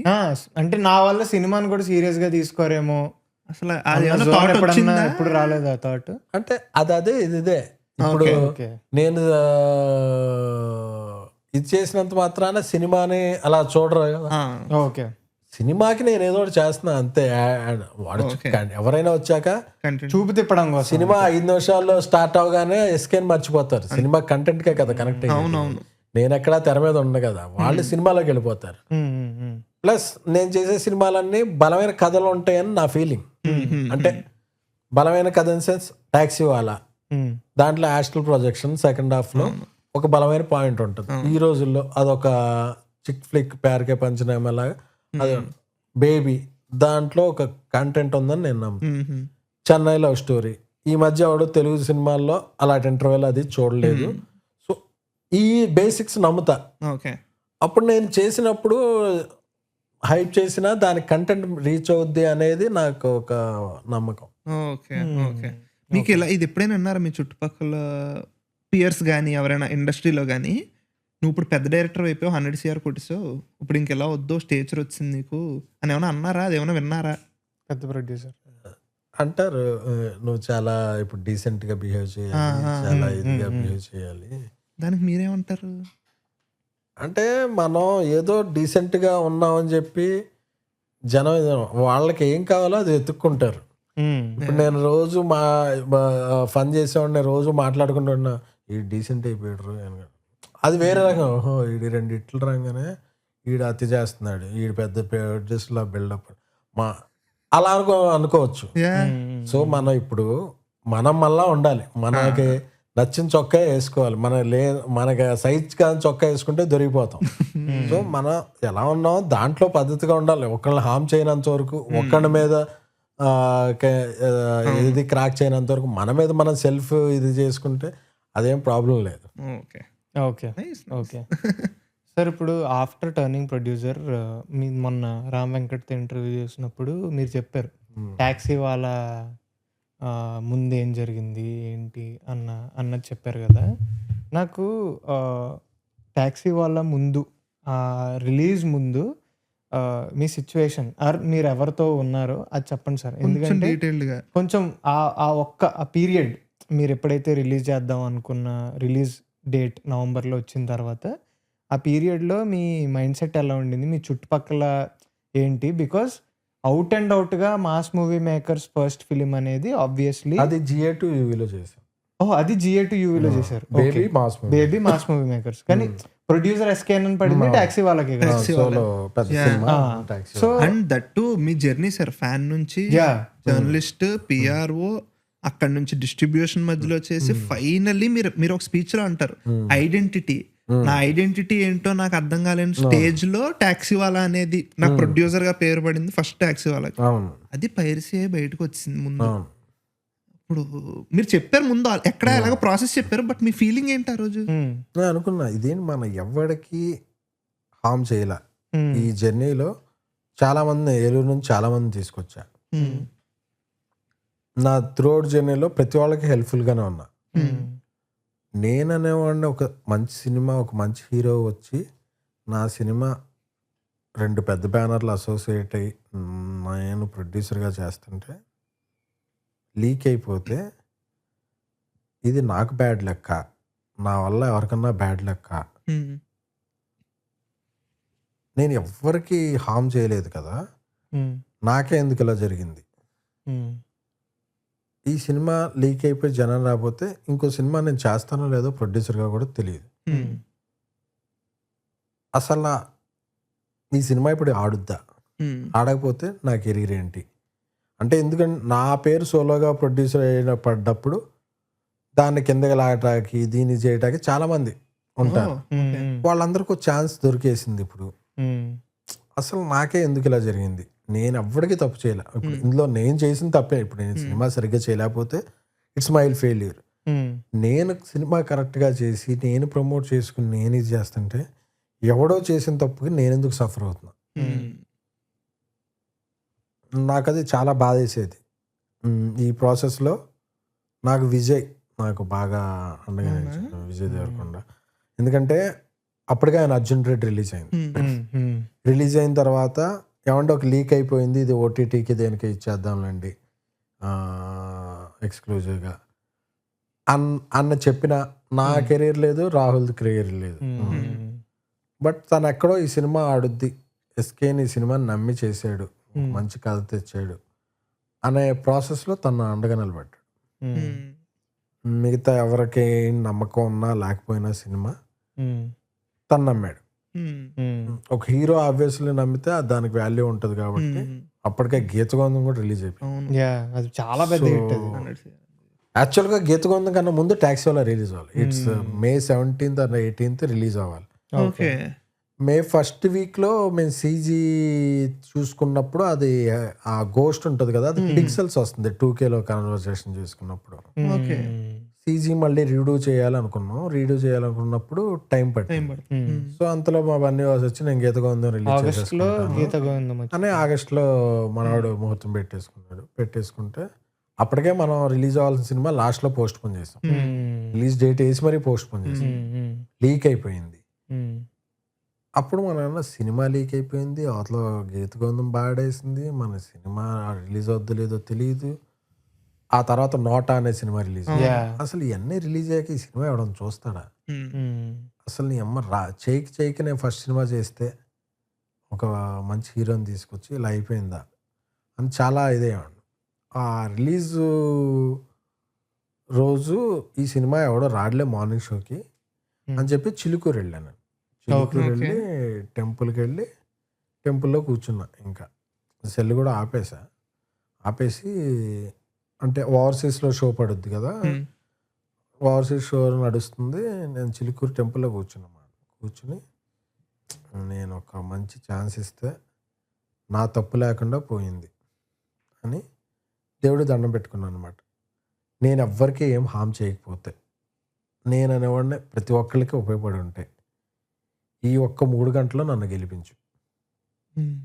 ఈ ఒక్కసారి నేను గెలిచానంటే చాలా మారతాయి.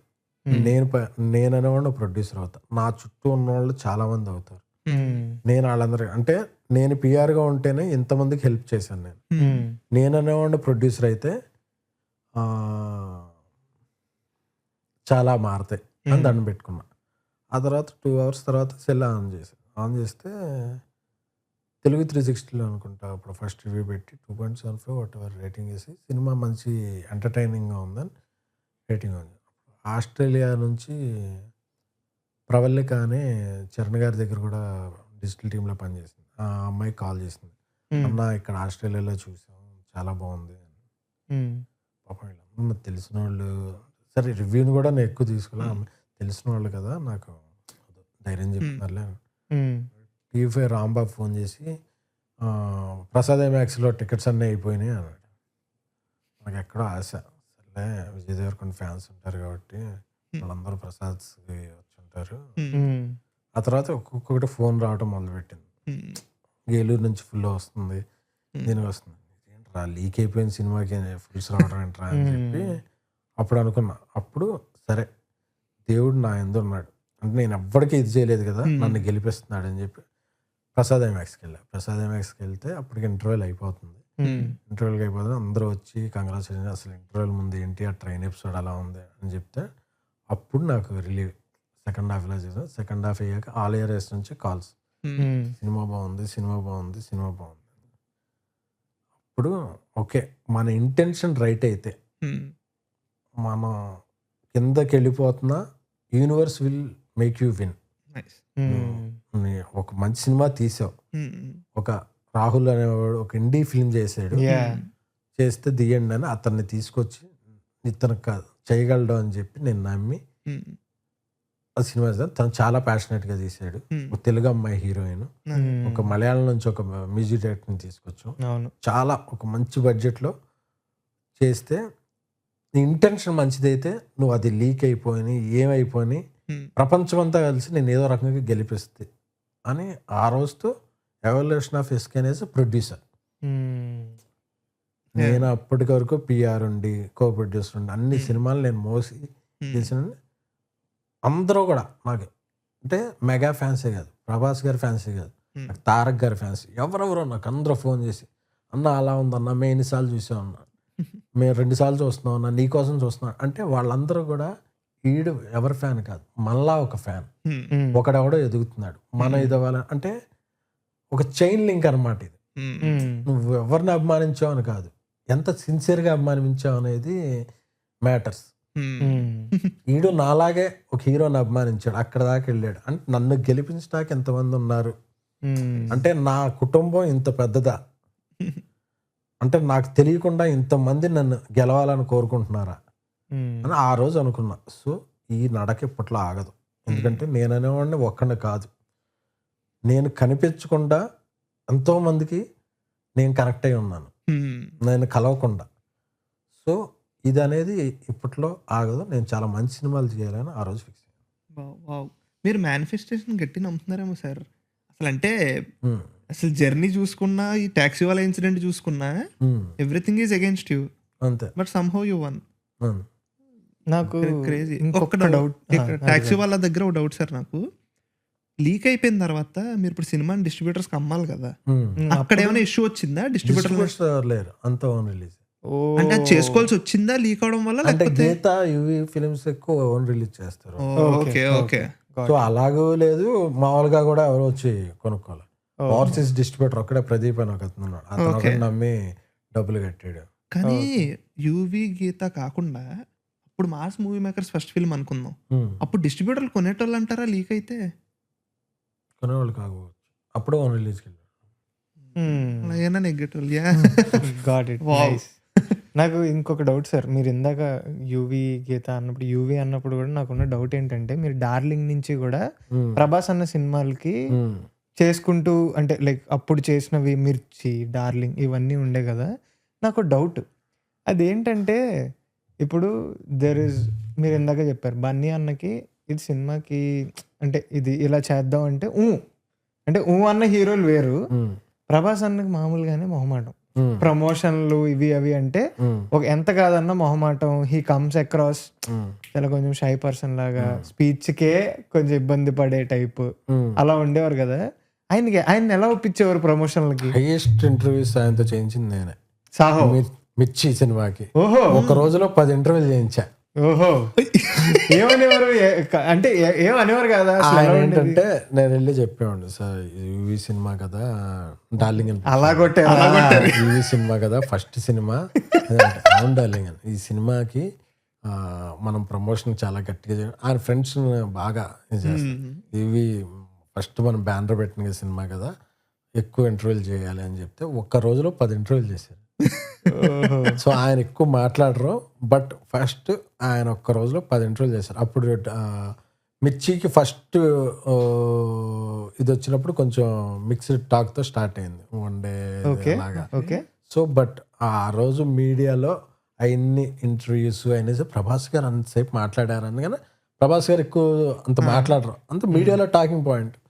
అందరూ అలా వచ్చేవాడు. ఫస్ట్ షోకి సెకండ్ షోకి వచ్చేపాటికి అసలు ఆ సినిమా అసలు ఇంత బాగుంది సినిమా ఏంటి ఇది అని చెప్పి అసలు ఒక రకమైన ఇది. అప్పుడు అసలు మిర్చికి చేసిన ప్రమోషన్స్ అసలు 50 రోజుల పాటు ప్రమోషన్స్ ఫిబ్రవరిలో రిలీజ్ అయింది.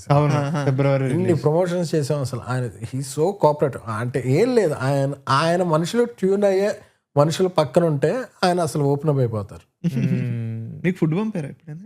ఏం ఫుడ్ అసలు విపరీతం తింటున్నాడు ఈ ఆఫీస్లో. అసలు ఆ షెఫ్ ఎవరు సార్? ఆయన ఒకసారి చూడాలి, పెట్టాలి, ఫోటోలు చూస్తేనే. ఎందుకంటే ఆయనతో డార్లింగ్ అప్పటి నుంచి నాకు బాగా పరిచయం. ఛత్రపతి అవన్నీ మేమే డిస్ట్రిబ్యూషన్ చేసేవాళ్ళం కానీ, ప్లస్ ఈ వంశీతో మేము అంతా క్లోజ్గా ఉండేవాళ్ళం, వంశీ ప్రమోద్తో. సో అప్పటి నుంచి ఆ పరిచయం అనేది బాగా ఎక్కువ క్లోజ్నెస్ ఉండేది. Okay okay nice. మీరు first Mass Movie Makers like only Mass Movie Makers produce చేసిన బేబీ కదా సార్? బేబీ. దాని తర్వాత ఇప్పుడు చెన్నై లవ్ స్టోరీ చేశారు. ఏమైనా రీజన్ ఉందా ఓన్లీ లవ్ స్టోరీసే తీసుకోవాలని? అంటే నేనేం నమ్ముతానంటే లవ్ స్టోరీస్ ఆర్ ఈ జానర్ ఎలాంటిదంటే కొడితే ఇంకా ఫెనామినల్, ఇంకా అందరి దగ్గరికి వెళ్ళిపోతాం. మీరు వాడే కల్ట్ వాట్ ఎవర్ ఆ పదం మా సినిమాలో కల్ట్ అని వాడరు, యూజువల్ తక్కువ వాడతారు. లవ్ స్టోరీస్కే ఇప్పుడు 7G తీసుకున్నా, ఒక ఏఎంఐ చేసేవి తీసుకున్నా, ఇంకా చాలా గీతాంజలి తీసుకున్నా, అన్ని కల్ట్ సినిమాలు బేసికల్లీ. అది నమ్మి లవ్ స్టోరీలు తీయడం జరిగిందా, లేకపోతే జెన్యున్ గానే సాయిరాజ్ గారు వచ్చిన దగ్గర కథ ఉందన్నవా, లేకపోతే ఎలాగా? నాకు లవ్ స్టోరీస్ అన్నా హారర్ స్టోరీస్ అన్నా ఇష్టం. మీ పర్సనల్ నాకు 3 జానర్లు ఇష్టం: హారర్, లవ్, మాస్. ఓకే. ఇప్పుడు మాస్ సినిమాలు చేయాలంటే ఒక మంచి హీరోస్ అవి ఉండాలి, పెద్ద స్టార్డమ్ ఉన్న హీరోస్. సో ఆ సినిమాలు చేయలేను. ఒక రకంగా టాక్సీ వల్ల హారర్, మిగతా లవ్ స్టోరీస్. మన ఇప్పుడు థియేటర్కి ఎవరు వస్తున్నారు అంటే మనకు కొద్దిగా తెలిసిన పల్స్, మ్యూజిక్, మంచి హీరోని పెట్టుకోవడం, మంచి హీరోయిన్, మ్యూజిక్ మంచి. మనకంటే లవ్ స్టోరీ అంటే మనకి తెలిసిన సీన్లు చాలా పడుతుంటాయి కాబట్టి సో సిటీలో కూర్చుంటే సీన్లు చాలా వస్తాయి. సో ఎక్కువ లవ్ స్టోరీస్ మీద బ్యాంక్ అవుతుంది. అండ్ మీరు బేబీ సినిమా ప్రాసెస్ గురించి చెప్తూ, మేము టైం తీసుకుని మాకు కొంచెం దాన్ని ఏమంటారు, టైం తీసుకుని చేసిన సినిమా యూజువల్లీ స్కెడ్యూల్ లా కాకుండా ఈ రోజు ఇది అన్నట్టు కొంచెం టైం తీసుకుని చేశాను అన్నారు కదా. యూజువల్లీ మీరు ప్రొడ్యూసర్స్ కొంచెం ఫైనాన్స్ తెచ్చుకుంటారు, కొంచెం లోన్లు తెచ్చుకుంటారు. అలాంటప్పుడు ఎలా మేనేజ్ చేశారు? మరి ఇంట్రెస్ట్ రేట్లు పెరిగిపోతాయి కదా. అన్నీ పెరిగిపోయాయి. మరి భయం లేదు సార్? అంటే ఎందుకంటే నేను పిచ్చిగా నమ్మాను ఆ సినిమాని. బేబీ సినిమాని ప్రపంచంలో అందరికన్నా నేను నమ్మాను ఎక్కువ. ఈ సినిమా కల్ట్ సినిమా అని చెప్పి నేను మెంటల్గా ఫిక్స్ అయ్యా. ఈ సినిమా అనేది ఇంటర్వెల్కి జనానికి పిచ్చెక్కిపోద్ది, వీడిని ప్రేమించి వాడికి ముద్దు పెడతాం అనేది అసలు జనం షాక్ అయిపోతారు, థియేటర్లో యూత్ ఊగిపోతారు. వాడి దగ్గరికి ఇంటికి వెళ్ళేటప్పుడు వీడి ఆటోలో ఎక్కెళ్ళి చేస్తే జనానికి సైక్ అయిపోతారు అని నేను కొన్ని బ్లాకులు నమ్మా. ఈ సినిమాలో ఈ బ్లాక్లో ఇండస్ట్రీలో ఎవడో చేయలే. సాయి రాజేష్ కూడా కల్ట్ డైరెక్టర్.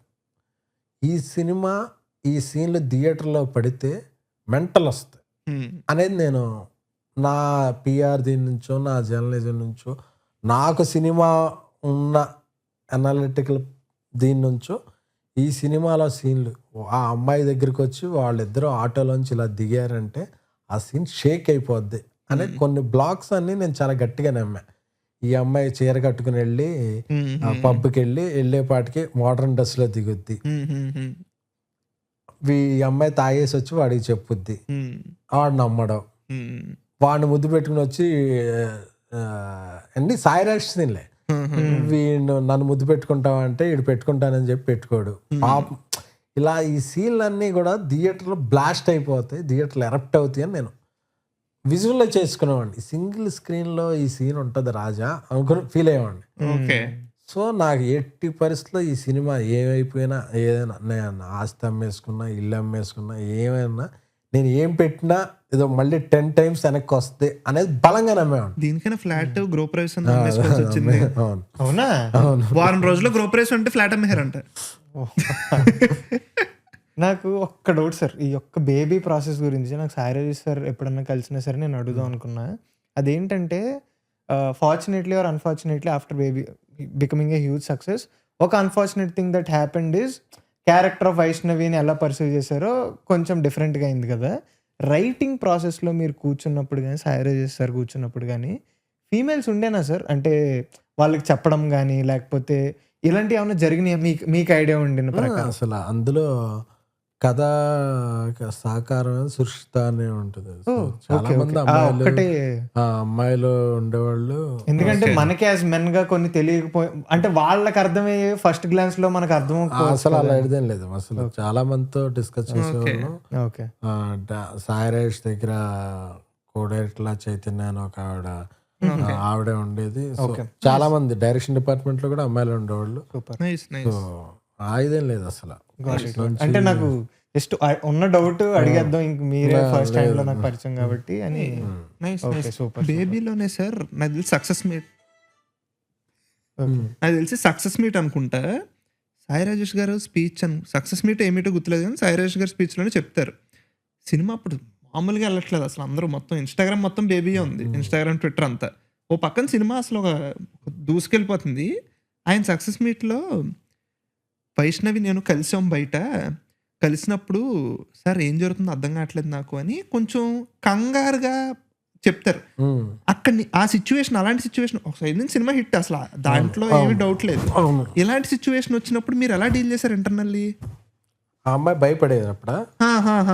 అంటే కొంచెం ఆ క్యారెక్టర్ కి వస్తున్న దానికి కానీ వాటికి కానీ.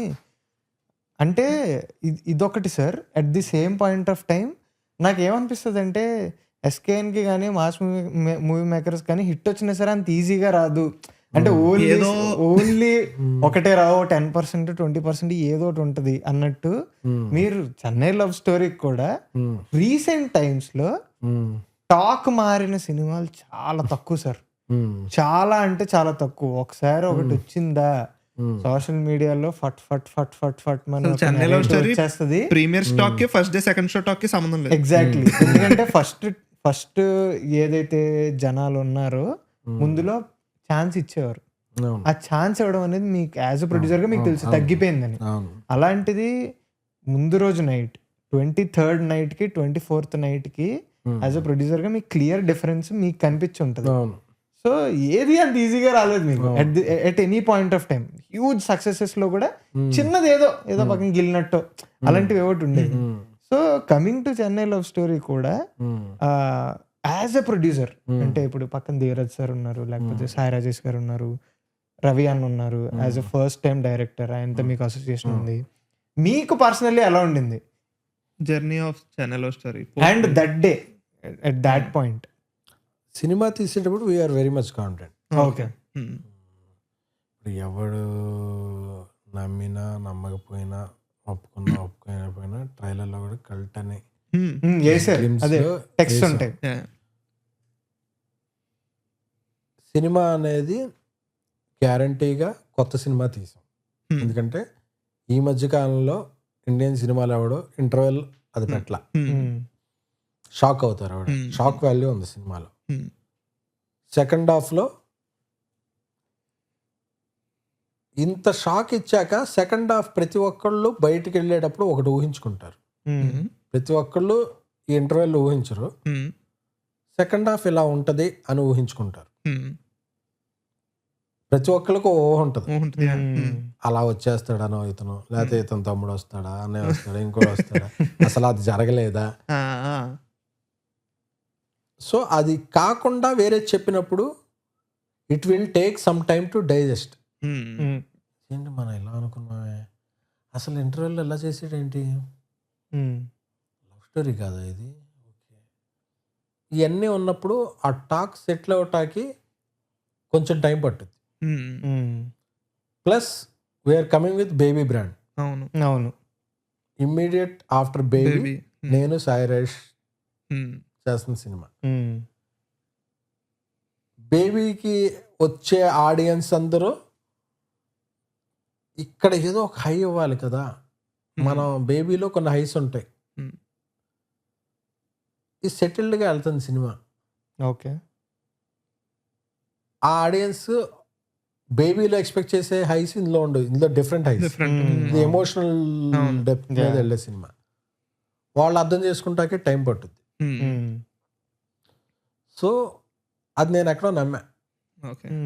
టైం పట్టుద్ది, 1-2-3 షోలు టైం పట్టుద్దేమో. కానీ యాంటిసిపేషన్ మీద వచ్చిన సినిమా ఎప్పుడూ కూడా డిస్కషన్ పాయింట్ ఉన్నప్పుడు ఫెయిల్ అవ్వదు. ఈ సినిమాకి యాంటిసిపేషన్ ఉంది, ఎందుకంటే ప్రీమియర్స్ అన్ని fulls. BookMyShow, morning show ట్రెండ్లో ఉంది. యాంటిసిపేషన్ ఉంది అండ్ డిస్కషన్ ఉంది. ఫస్ట్ హాఫ్ ఎనానిమస్గా అందరికీ నచ్చింది. Second half they are discussing. డిస్కషన్లో ఉన్న సినిమా ఎప్పుడు ఫెయిల్ అవ్వదు. That to it came with anticipation. Anticipation ఉంది, డిస్కషన్ ఉంది. హీరో ముందు 2 సినిమాలు హిట్లు, మా సినిమాలు హిట్లు, రాజేష్ 4-5 వరుసగా హిట్లు ఉన్నాయి. నాది ట్యాక్సీ వాళ్ళ, బేబీ దర్ అంటే అందరూ కూడా ఒక కాంబినేషన్ దీంతో ఉన్న సినిమా. మణిశర్మ గారి మ్యూజిక్ వెళ్ళింది, అమ్మాయి బాగా చేసింది. అంటే బేబీలో ఉన్నట్టు 1-2 డిస్కషన్ పాయింట్ కూడా ఉండవు అమ్మాయి మీద. యూనివర్సల్ గా అమ్మాయిలందరూ చూస్తే ఏడుస్తూ ఇదవుతారు. సో ఈ సినిమా ఈ 2 రోజులు మనం కాన్ఫిడెంట్ గా ఉండాలి. ఎప్పుడు కూడా ఒకళ్ళు ఏదన్నా చెప్తున్నప్పుడు మనం లేదు ఇది వర్కౌట్ అవుద్ది అని బలంగా 2 రోజులు మనం మాట్లాడకపోతే, వాళ్ళు మాట్లాడేది చూసాగా మనం వెనక్కి స్టెప్ వేస్తాం అనుకోండి, ఓకే అదే నిజం అవుద్ది. మనం కాన్ఫిడెంట్ ఉంటే మార్కెట్ కూడా ఏంటి కాన్ఫిడెంట్ ఉన్నాడు. So go against tide. నా సినిమాలో ఉంచుకున్నప్పుడు నేను వెనకడిగేస్తే నేను సినిమా నమ్మనట్టు అవుద్ది. నేనేమి స్పీచ్ లో కూడా చెప్పా, నేనేమి నెలకో సినిమా చేయను, చేస్తే చేస్తా లేకపోతే ఇంట్లో పడుకుంటా సినిమా అంతే తప్ప నేనేదో ఒక నార్మల్ సినిమా చేసి మీ దగ్గర నుంచి డబ్బులు దొబ్బేసే ఇది నాకు లేదు. నేను బలంగా నమ్మితే సినిమా తీస్తాను. నేను బలంగా నమ్మాను సినిమా. రాజేష్ బలంగా నమ్మాడు, కిరణ్ బలంగా నమ్మాడు, రవి బలంగా రాశాడు. మీ ఇంతమంది ఎఫర్ట్ ని నువ్వేదో ఒక్క షోలో కొంత మిక్స్డ్ ఉందని వెనక్కి వెళ్ళిపోతే ఈ ఎఫర్ట్స్ అన్నిటినీ మేము తక్కువ చేసుకున్నట్టే. సో అందుకే అసలు మేము ఎక్కడ ఇదవ్వాల. ఆ రోజు కొంత డిసప్పాయింట్మెంట్ ఉంది. సరే పడుకున్నాం, లేచి మళ్ళీ అదే కాన్ఫిడెంట్గా ప్రమోషన్కి వచ్చాం, షోస్ అన్నీ కాన్ఫిడెంట్గా ఇదయ్యాం. సో ఆఫ్టర్నూన్ ఈవినింగ్ నుంచి టాక్ మారిపోయింది. ఎందుకంటే ఆ రోజు ఏదో బంద్ ఏదో కూడా వచ్చింది. యాక్చువల్గా సాటర్డే సండే వచ్చే ఫ్యామిలీస్ ఫస్ట్ డే మ్యాట్నీ నుంచి ఫస్ట్ షో నుంచి బిగ్ నెంబర్ వచ్చారు. They loved the film. వాళ్ళకి ఎక్కడన్నా ఇక్కడ 10% ఈ 10 minutes అలా ఉంది, 10 minutes అలా ఉందని టోటాలిటీలో సినిమా నచ్చింది. ఎప్పుడు 3 గంటల సినిమాలో 2 hours 40 minutes నచ్చింది. ఓ 10-15 minutes బాగుండొచ్చు, బెటర్గా ఉండొచ్చు అనే ఒపీనియన్ ఎప్పుడూ ఉంటుంది. టోటల్గా ఏముంది అనేదే సినిమా క్యారీ చేస్తుంది. అది నచ్చింది. Saturday Sunday phenomenal collections. ఇదైతే అసలు ఆల్ ఏరియాస్ ఉత్తికి ఆరేసింది. ఇంకా అంత ఇదన్నప్పుడు మిగతా ఆ టాక్ ఇచ్చిన వాళ్ళు కూడా ఒప్పుకోక తప్పదు. So it changed everything one night. Super super. ఇప్పుడు నెక్స్ట్ ఏంటి సార్? అంటే కొంచెం మీరు అన్నారు కదా నాకు నచ్చే సినిమా వరకు నేను చెయ్యను అన్నది ఉందా, లేకపోతే మాస్ మూవీ మేకర్స్ కి already is there a plan that okay next ఇవి చేస్తున్నాము, నెక్స్ట్ ఇవి ఆల్రెడీ ఒక సినిమా జరుగుతుంది మాస్ మూవీ మేకర్స్ లో, అనౌన్స్ చేయలేదు. అది ఈ ఇయర్ రావచ్చా అండి లేకపోతే? ఓకే. నేను సాయిరేష్ బేబీ హిందీలో చేస్తున్నాను. ఓకే. అది మీరు సోలో ప్రొడ్యూసరా? లేదండి, నేను మైత్రి. మీరు మైత్రి. ఓకే. ఎక్కడ వరకు వచ్చింది? అంటే 60%, 70% అయిపోయింది. Okay okay okay. నేను యాక్చువల్లీ దానికి చాలా వెయిట్ చేస్తున్నా. బికాజ్ ఆ కంటెంట్ మన తెలుగు వాళ్ళు చూడడం వేరు. బాలీవుడ్ అంటే మొత్తం నార్త్ ఇండియా, హిందీ అంతా చూస్తారు కదా వాళ్ళు. అంత అంటే వెరీ ఎక్సైటెడ్. ఎక్కువ మంది జనాలు ఎలా రిసీవ్ అండ్ ఆ చేసుకుంటారు పాయింట్ ఆ కూడా point అనేది. నాకు ఏం చూడాలని ఉందంటే, ఇక్కడ రిసెప్షన్ ఒకలా ఉండింది కదా, అసలు నార్త్ లో ఎలా ఉంటది Yeah. అనేది చాలా ఎక్సైటెడ్ ఉన్నాను నేను. హిందీ బేబీకి big music director Oh, nice. Announce చేయలేదు ఇంకా. చేయలేదు. Okay, okay. ఆగస్ట్ సెప్టెంబర్ లో అనౌన్స్ చేస్తాం. Okay. ఓకే, సో అది చాలా బాగా వస్తుంది. నైస్. అలాగే ఇప్పుడు ఈ రిసెప్షన్ అంతే చూశాక మళ్ళీ మాస్ అండ్ అమృత, నేను సాయిరేష్ కలిపి ఒక ప్రొడక్షన్ చేయాలి. మళ్ళీ కొంచెం ఓకే, మా టైప్ ఆఫ్ స్టోరీతోనే ఓకే. చేయాలి. అంటే మళ్ళీ ఏడిపించాలి. స్టోరీ అది ఏడిపిస్తామా నవ్విస్తామా సాయి రాజేష్ గారు అయితే క్లియర్ గా చెప్తారు, నాకు ఏడిపించడం ఇష్టం. అది మాత్రం ఇప్పుడు ఎక్స్పెక్టేషన్ లో తగ్గకుండా చేయాలి. అలాగే రాజేష్ గారి తెలుగు సినిమా చేయాలి. ఓకే, ఇప్పుడు రవి నెక్స్ట్ సినిమా చెన్నైలో స్టేట్ డైరెక్టర్ నైస్. చేయాలి. అవినాష్ అనే డైరెక్టర్ తో కథ, సూపర్. ఓకే, కమల్ అనే డైరెక్టర్ తో కథ, 4-5 ఫిల్మ్స్ అయితే లైనప్ ఉన్నాయి. Nice, nice. ఓకే. అంటే చివరికి 3 years ఇలా చేయటం కాకుండా ఇయర్లీ 2 ఫిల్మ్స్ చేయాలి ఓకే, అనేది ఇదిగా పెట్టుకున్నాం. ఎందుకంటే ఇప్పుడు మంచి టీం కూడా ఉంది ఓకే. చుట్టూ. ఎందుకంటే నా డైరెక్టర్స్ టీం అయితే అందరూ నా ఫ్రెండ్స్. ఈ డైరెక్టర్స్ ఎక్కడి నుంచి పడతారు సార్? అవినాష్ గాని, ఇప్పుడు కృష్ణ అనుకుంటా, ఎలా లైక్ చాలా కథలు వస్తాయి కదా మీకు, అందులో నుంచి how did you filter out? కథల్లో కాదు, నేను ముందు పర్సన్స్ తో ఓకే, ఓకే. వాళ్ళ పర్సనాలిటీ నచ్చింది, నాది వాళ్ళది సింక్ అయితే అక్కడ నుంచి వాళ్ళు చెప్పే కథల మీద, ఓకే, వాళ్ళు చెప్పే కథలో ఏదో ఒక బ్లాక్ నచ్చుద్ది. నచ్చినప్పుడు ఆ కథ మీద మళ్ళీ మా దగ్గర ఎలా అంటే డైరెక్టర్ ఒక అతను ఎంటర్టైన్మెంట్ బాగా చేస్తాడు, ఒక అతను ఎమోషన్ బాగా చేస్తాడు. ఈ కథ మళ్ళీ వీళ్ళందరూ కూడా షేర్ చేసుకుంటారు. So they will fill each layers, every layer. So అందరికి కూడా అందరూ ఒకటే ఏజ్ గ్రూప్ లో ఉండి అందరూ అప్కమింగ్ కాబట్టి ఎవరికి ఈగోస్ లేవు.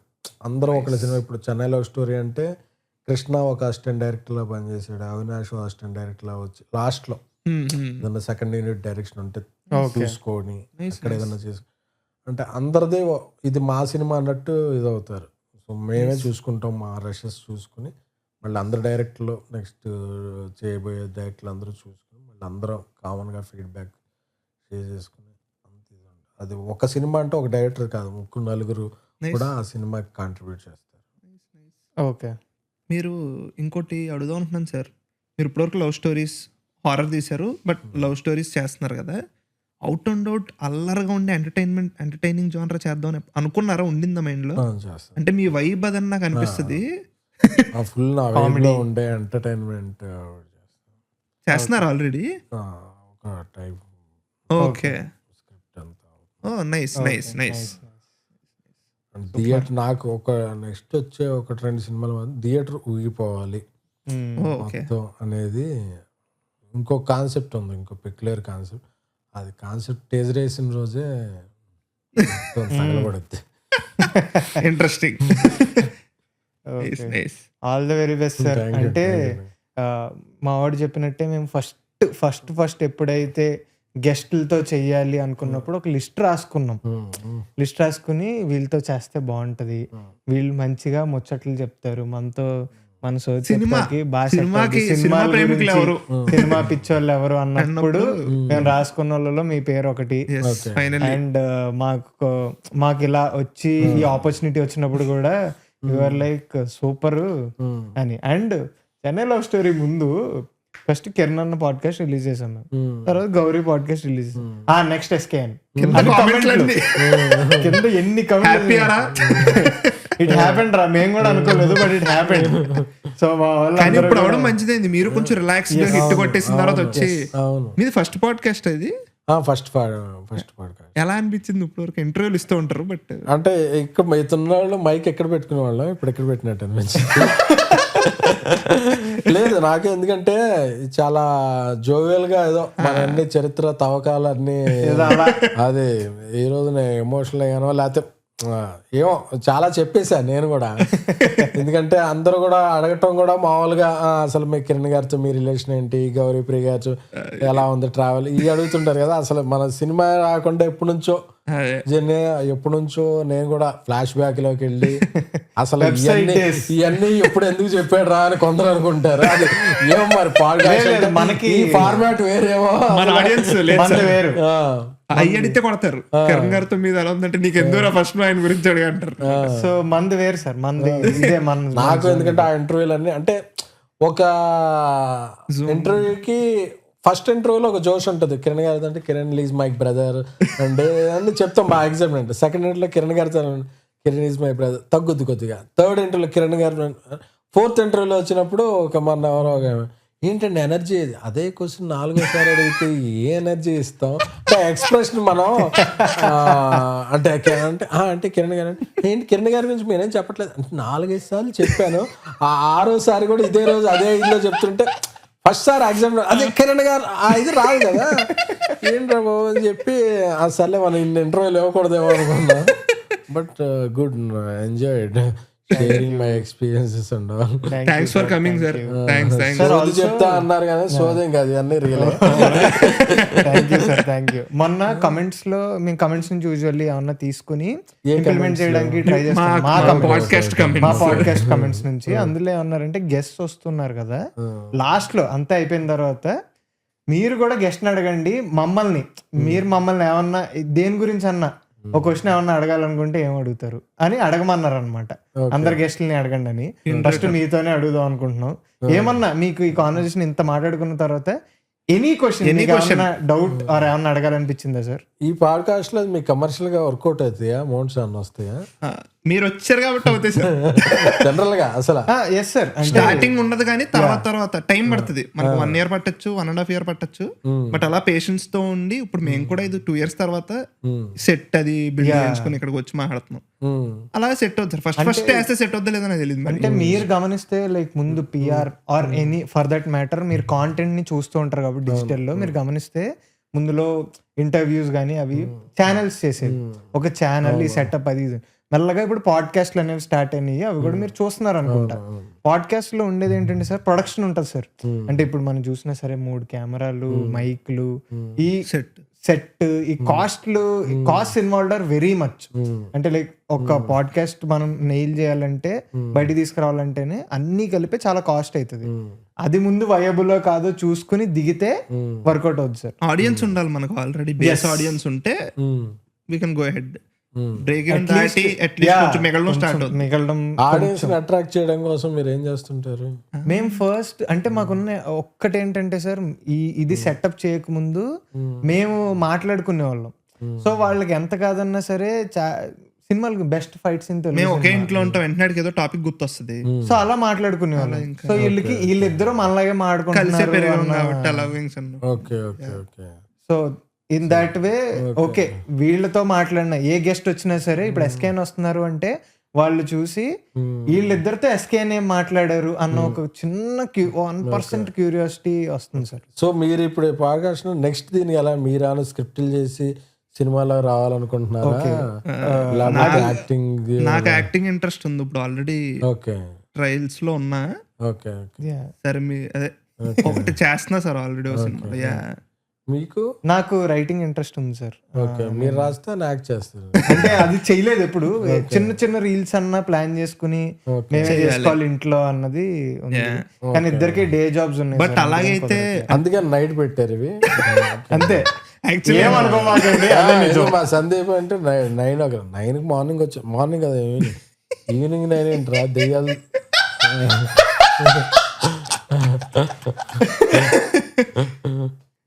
అది సార్, అంతే sir. Thank you so much sir. Thank you so much for and congratulations sir. Writer అవ్వాలని, మీరు ఒక మంచి యాక్టర్ అవ్వాలని, మీరు మరిన్ని కామెంట్లు కింద పెట్టాలని కోరుకుంటున్నాను. So guys, that's SKN for you. Next మంచి సినిమాలు వస్తున్నాయంట మాస్ మూవీ మేకర్స్ లో. ఏమన్నా సినిమాలు లేట్ అయితే ట్విట్టర్ లో అడిగితే sir reply. Thank you so much guys. Bye bye. Subscribe.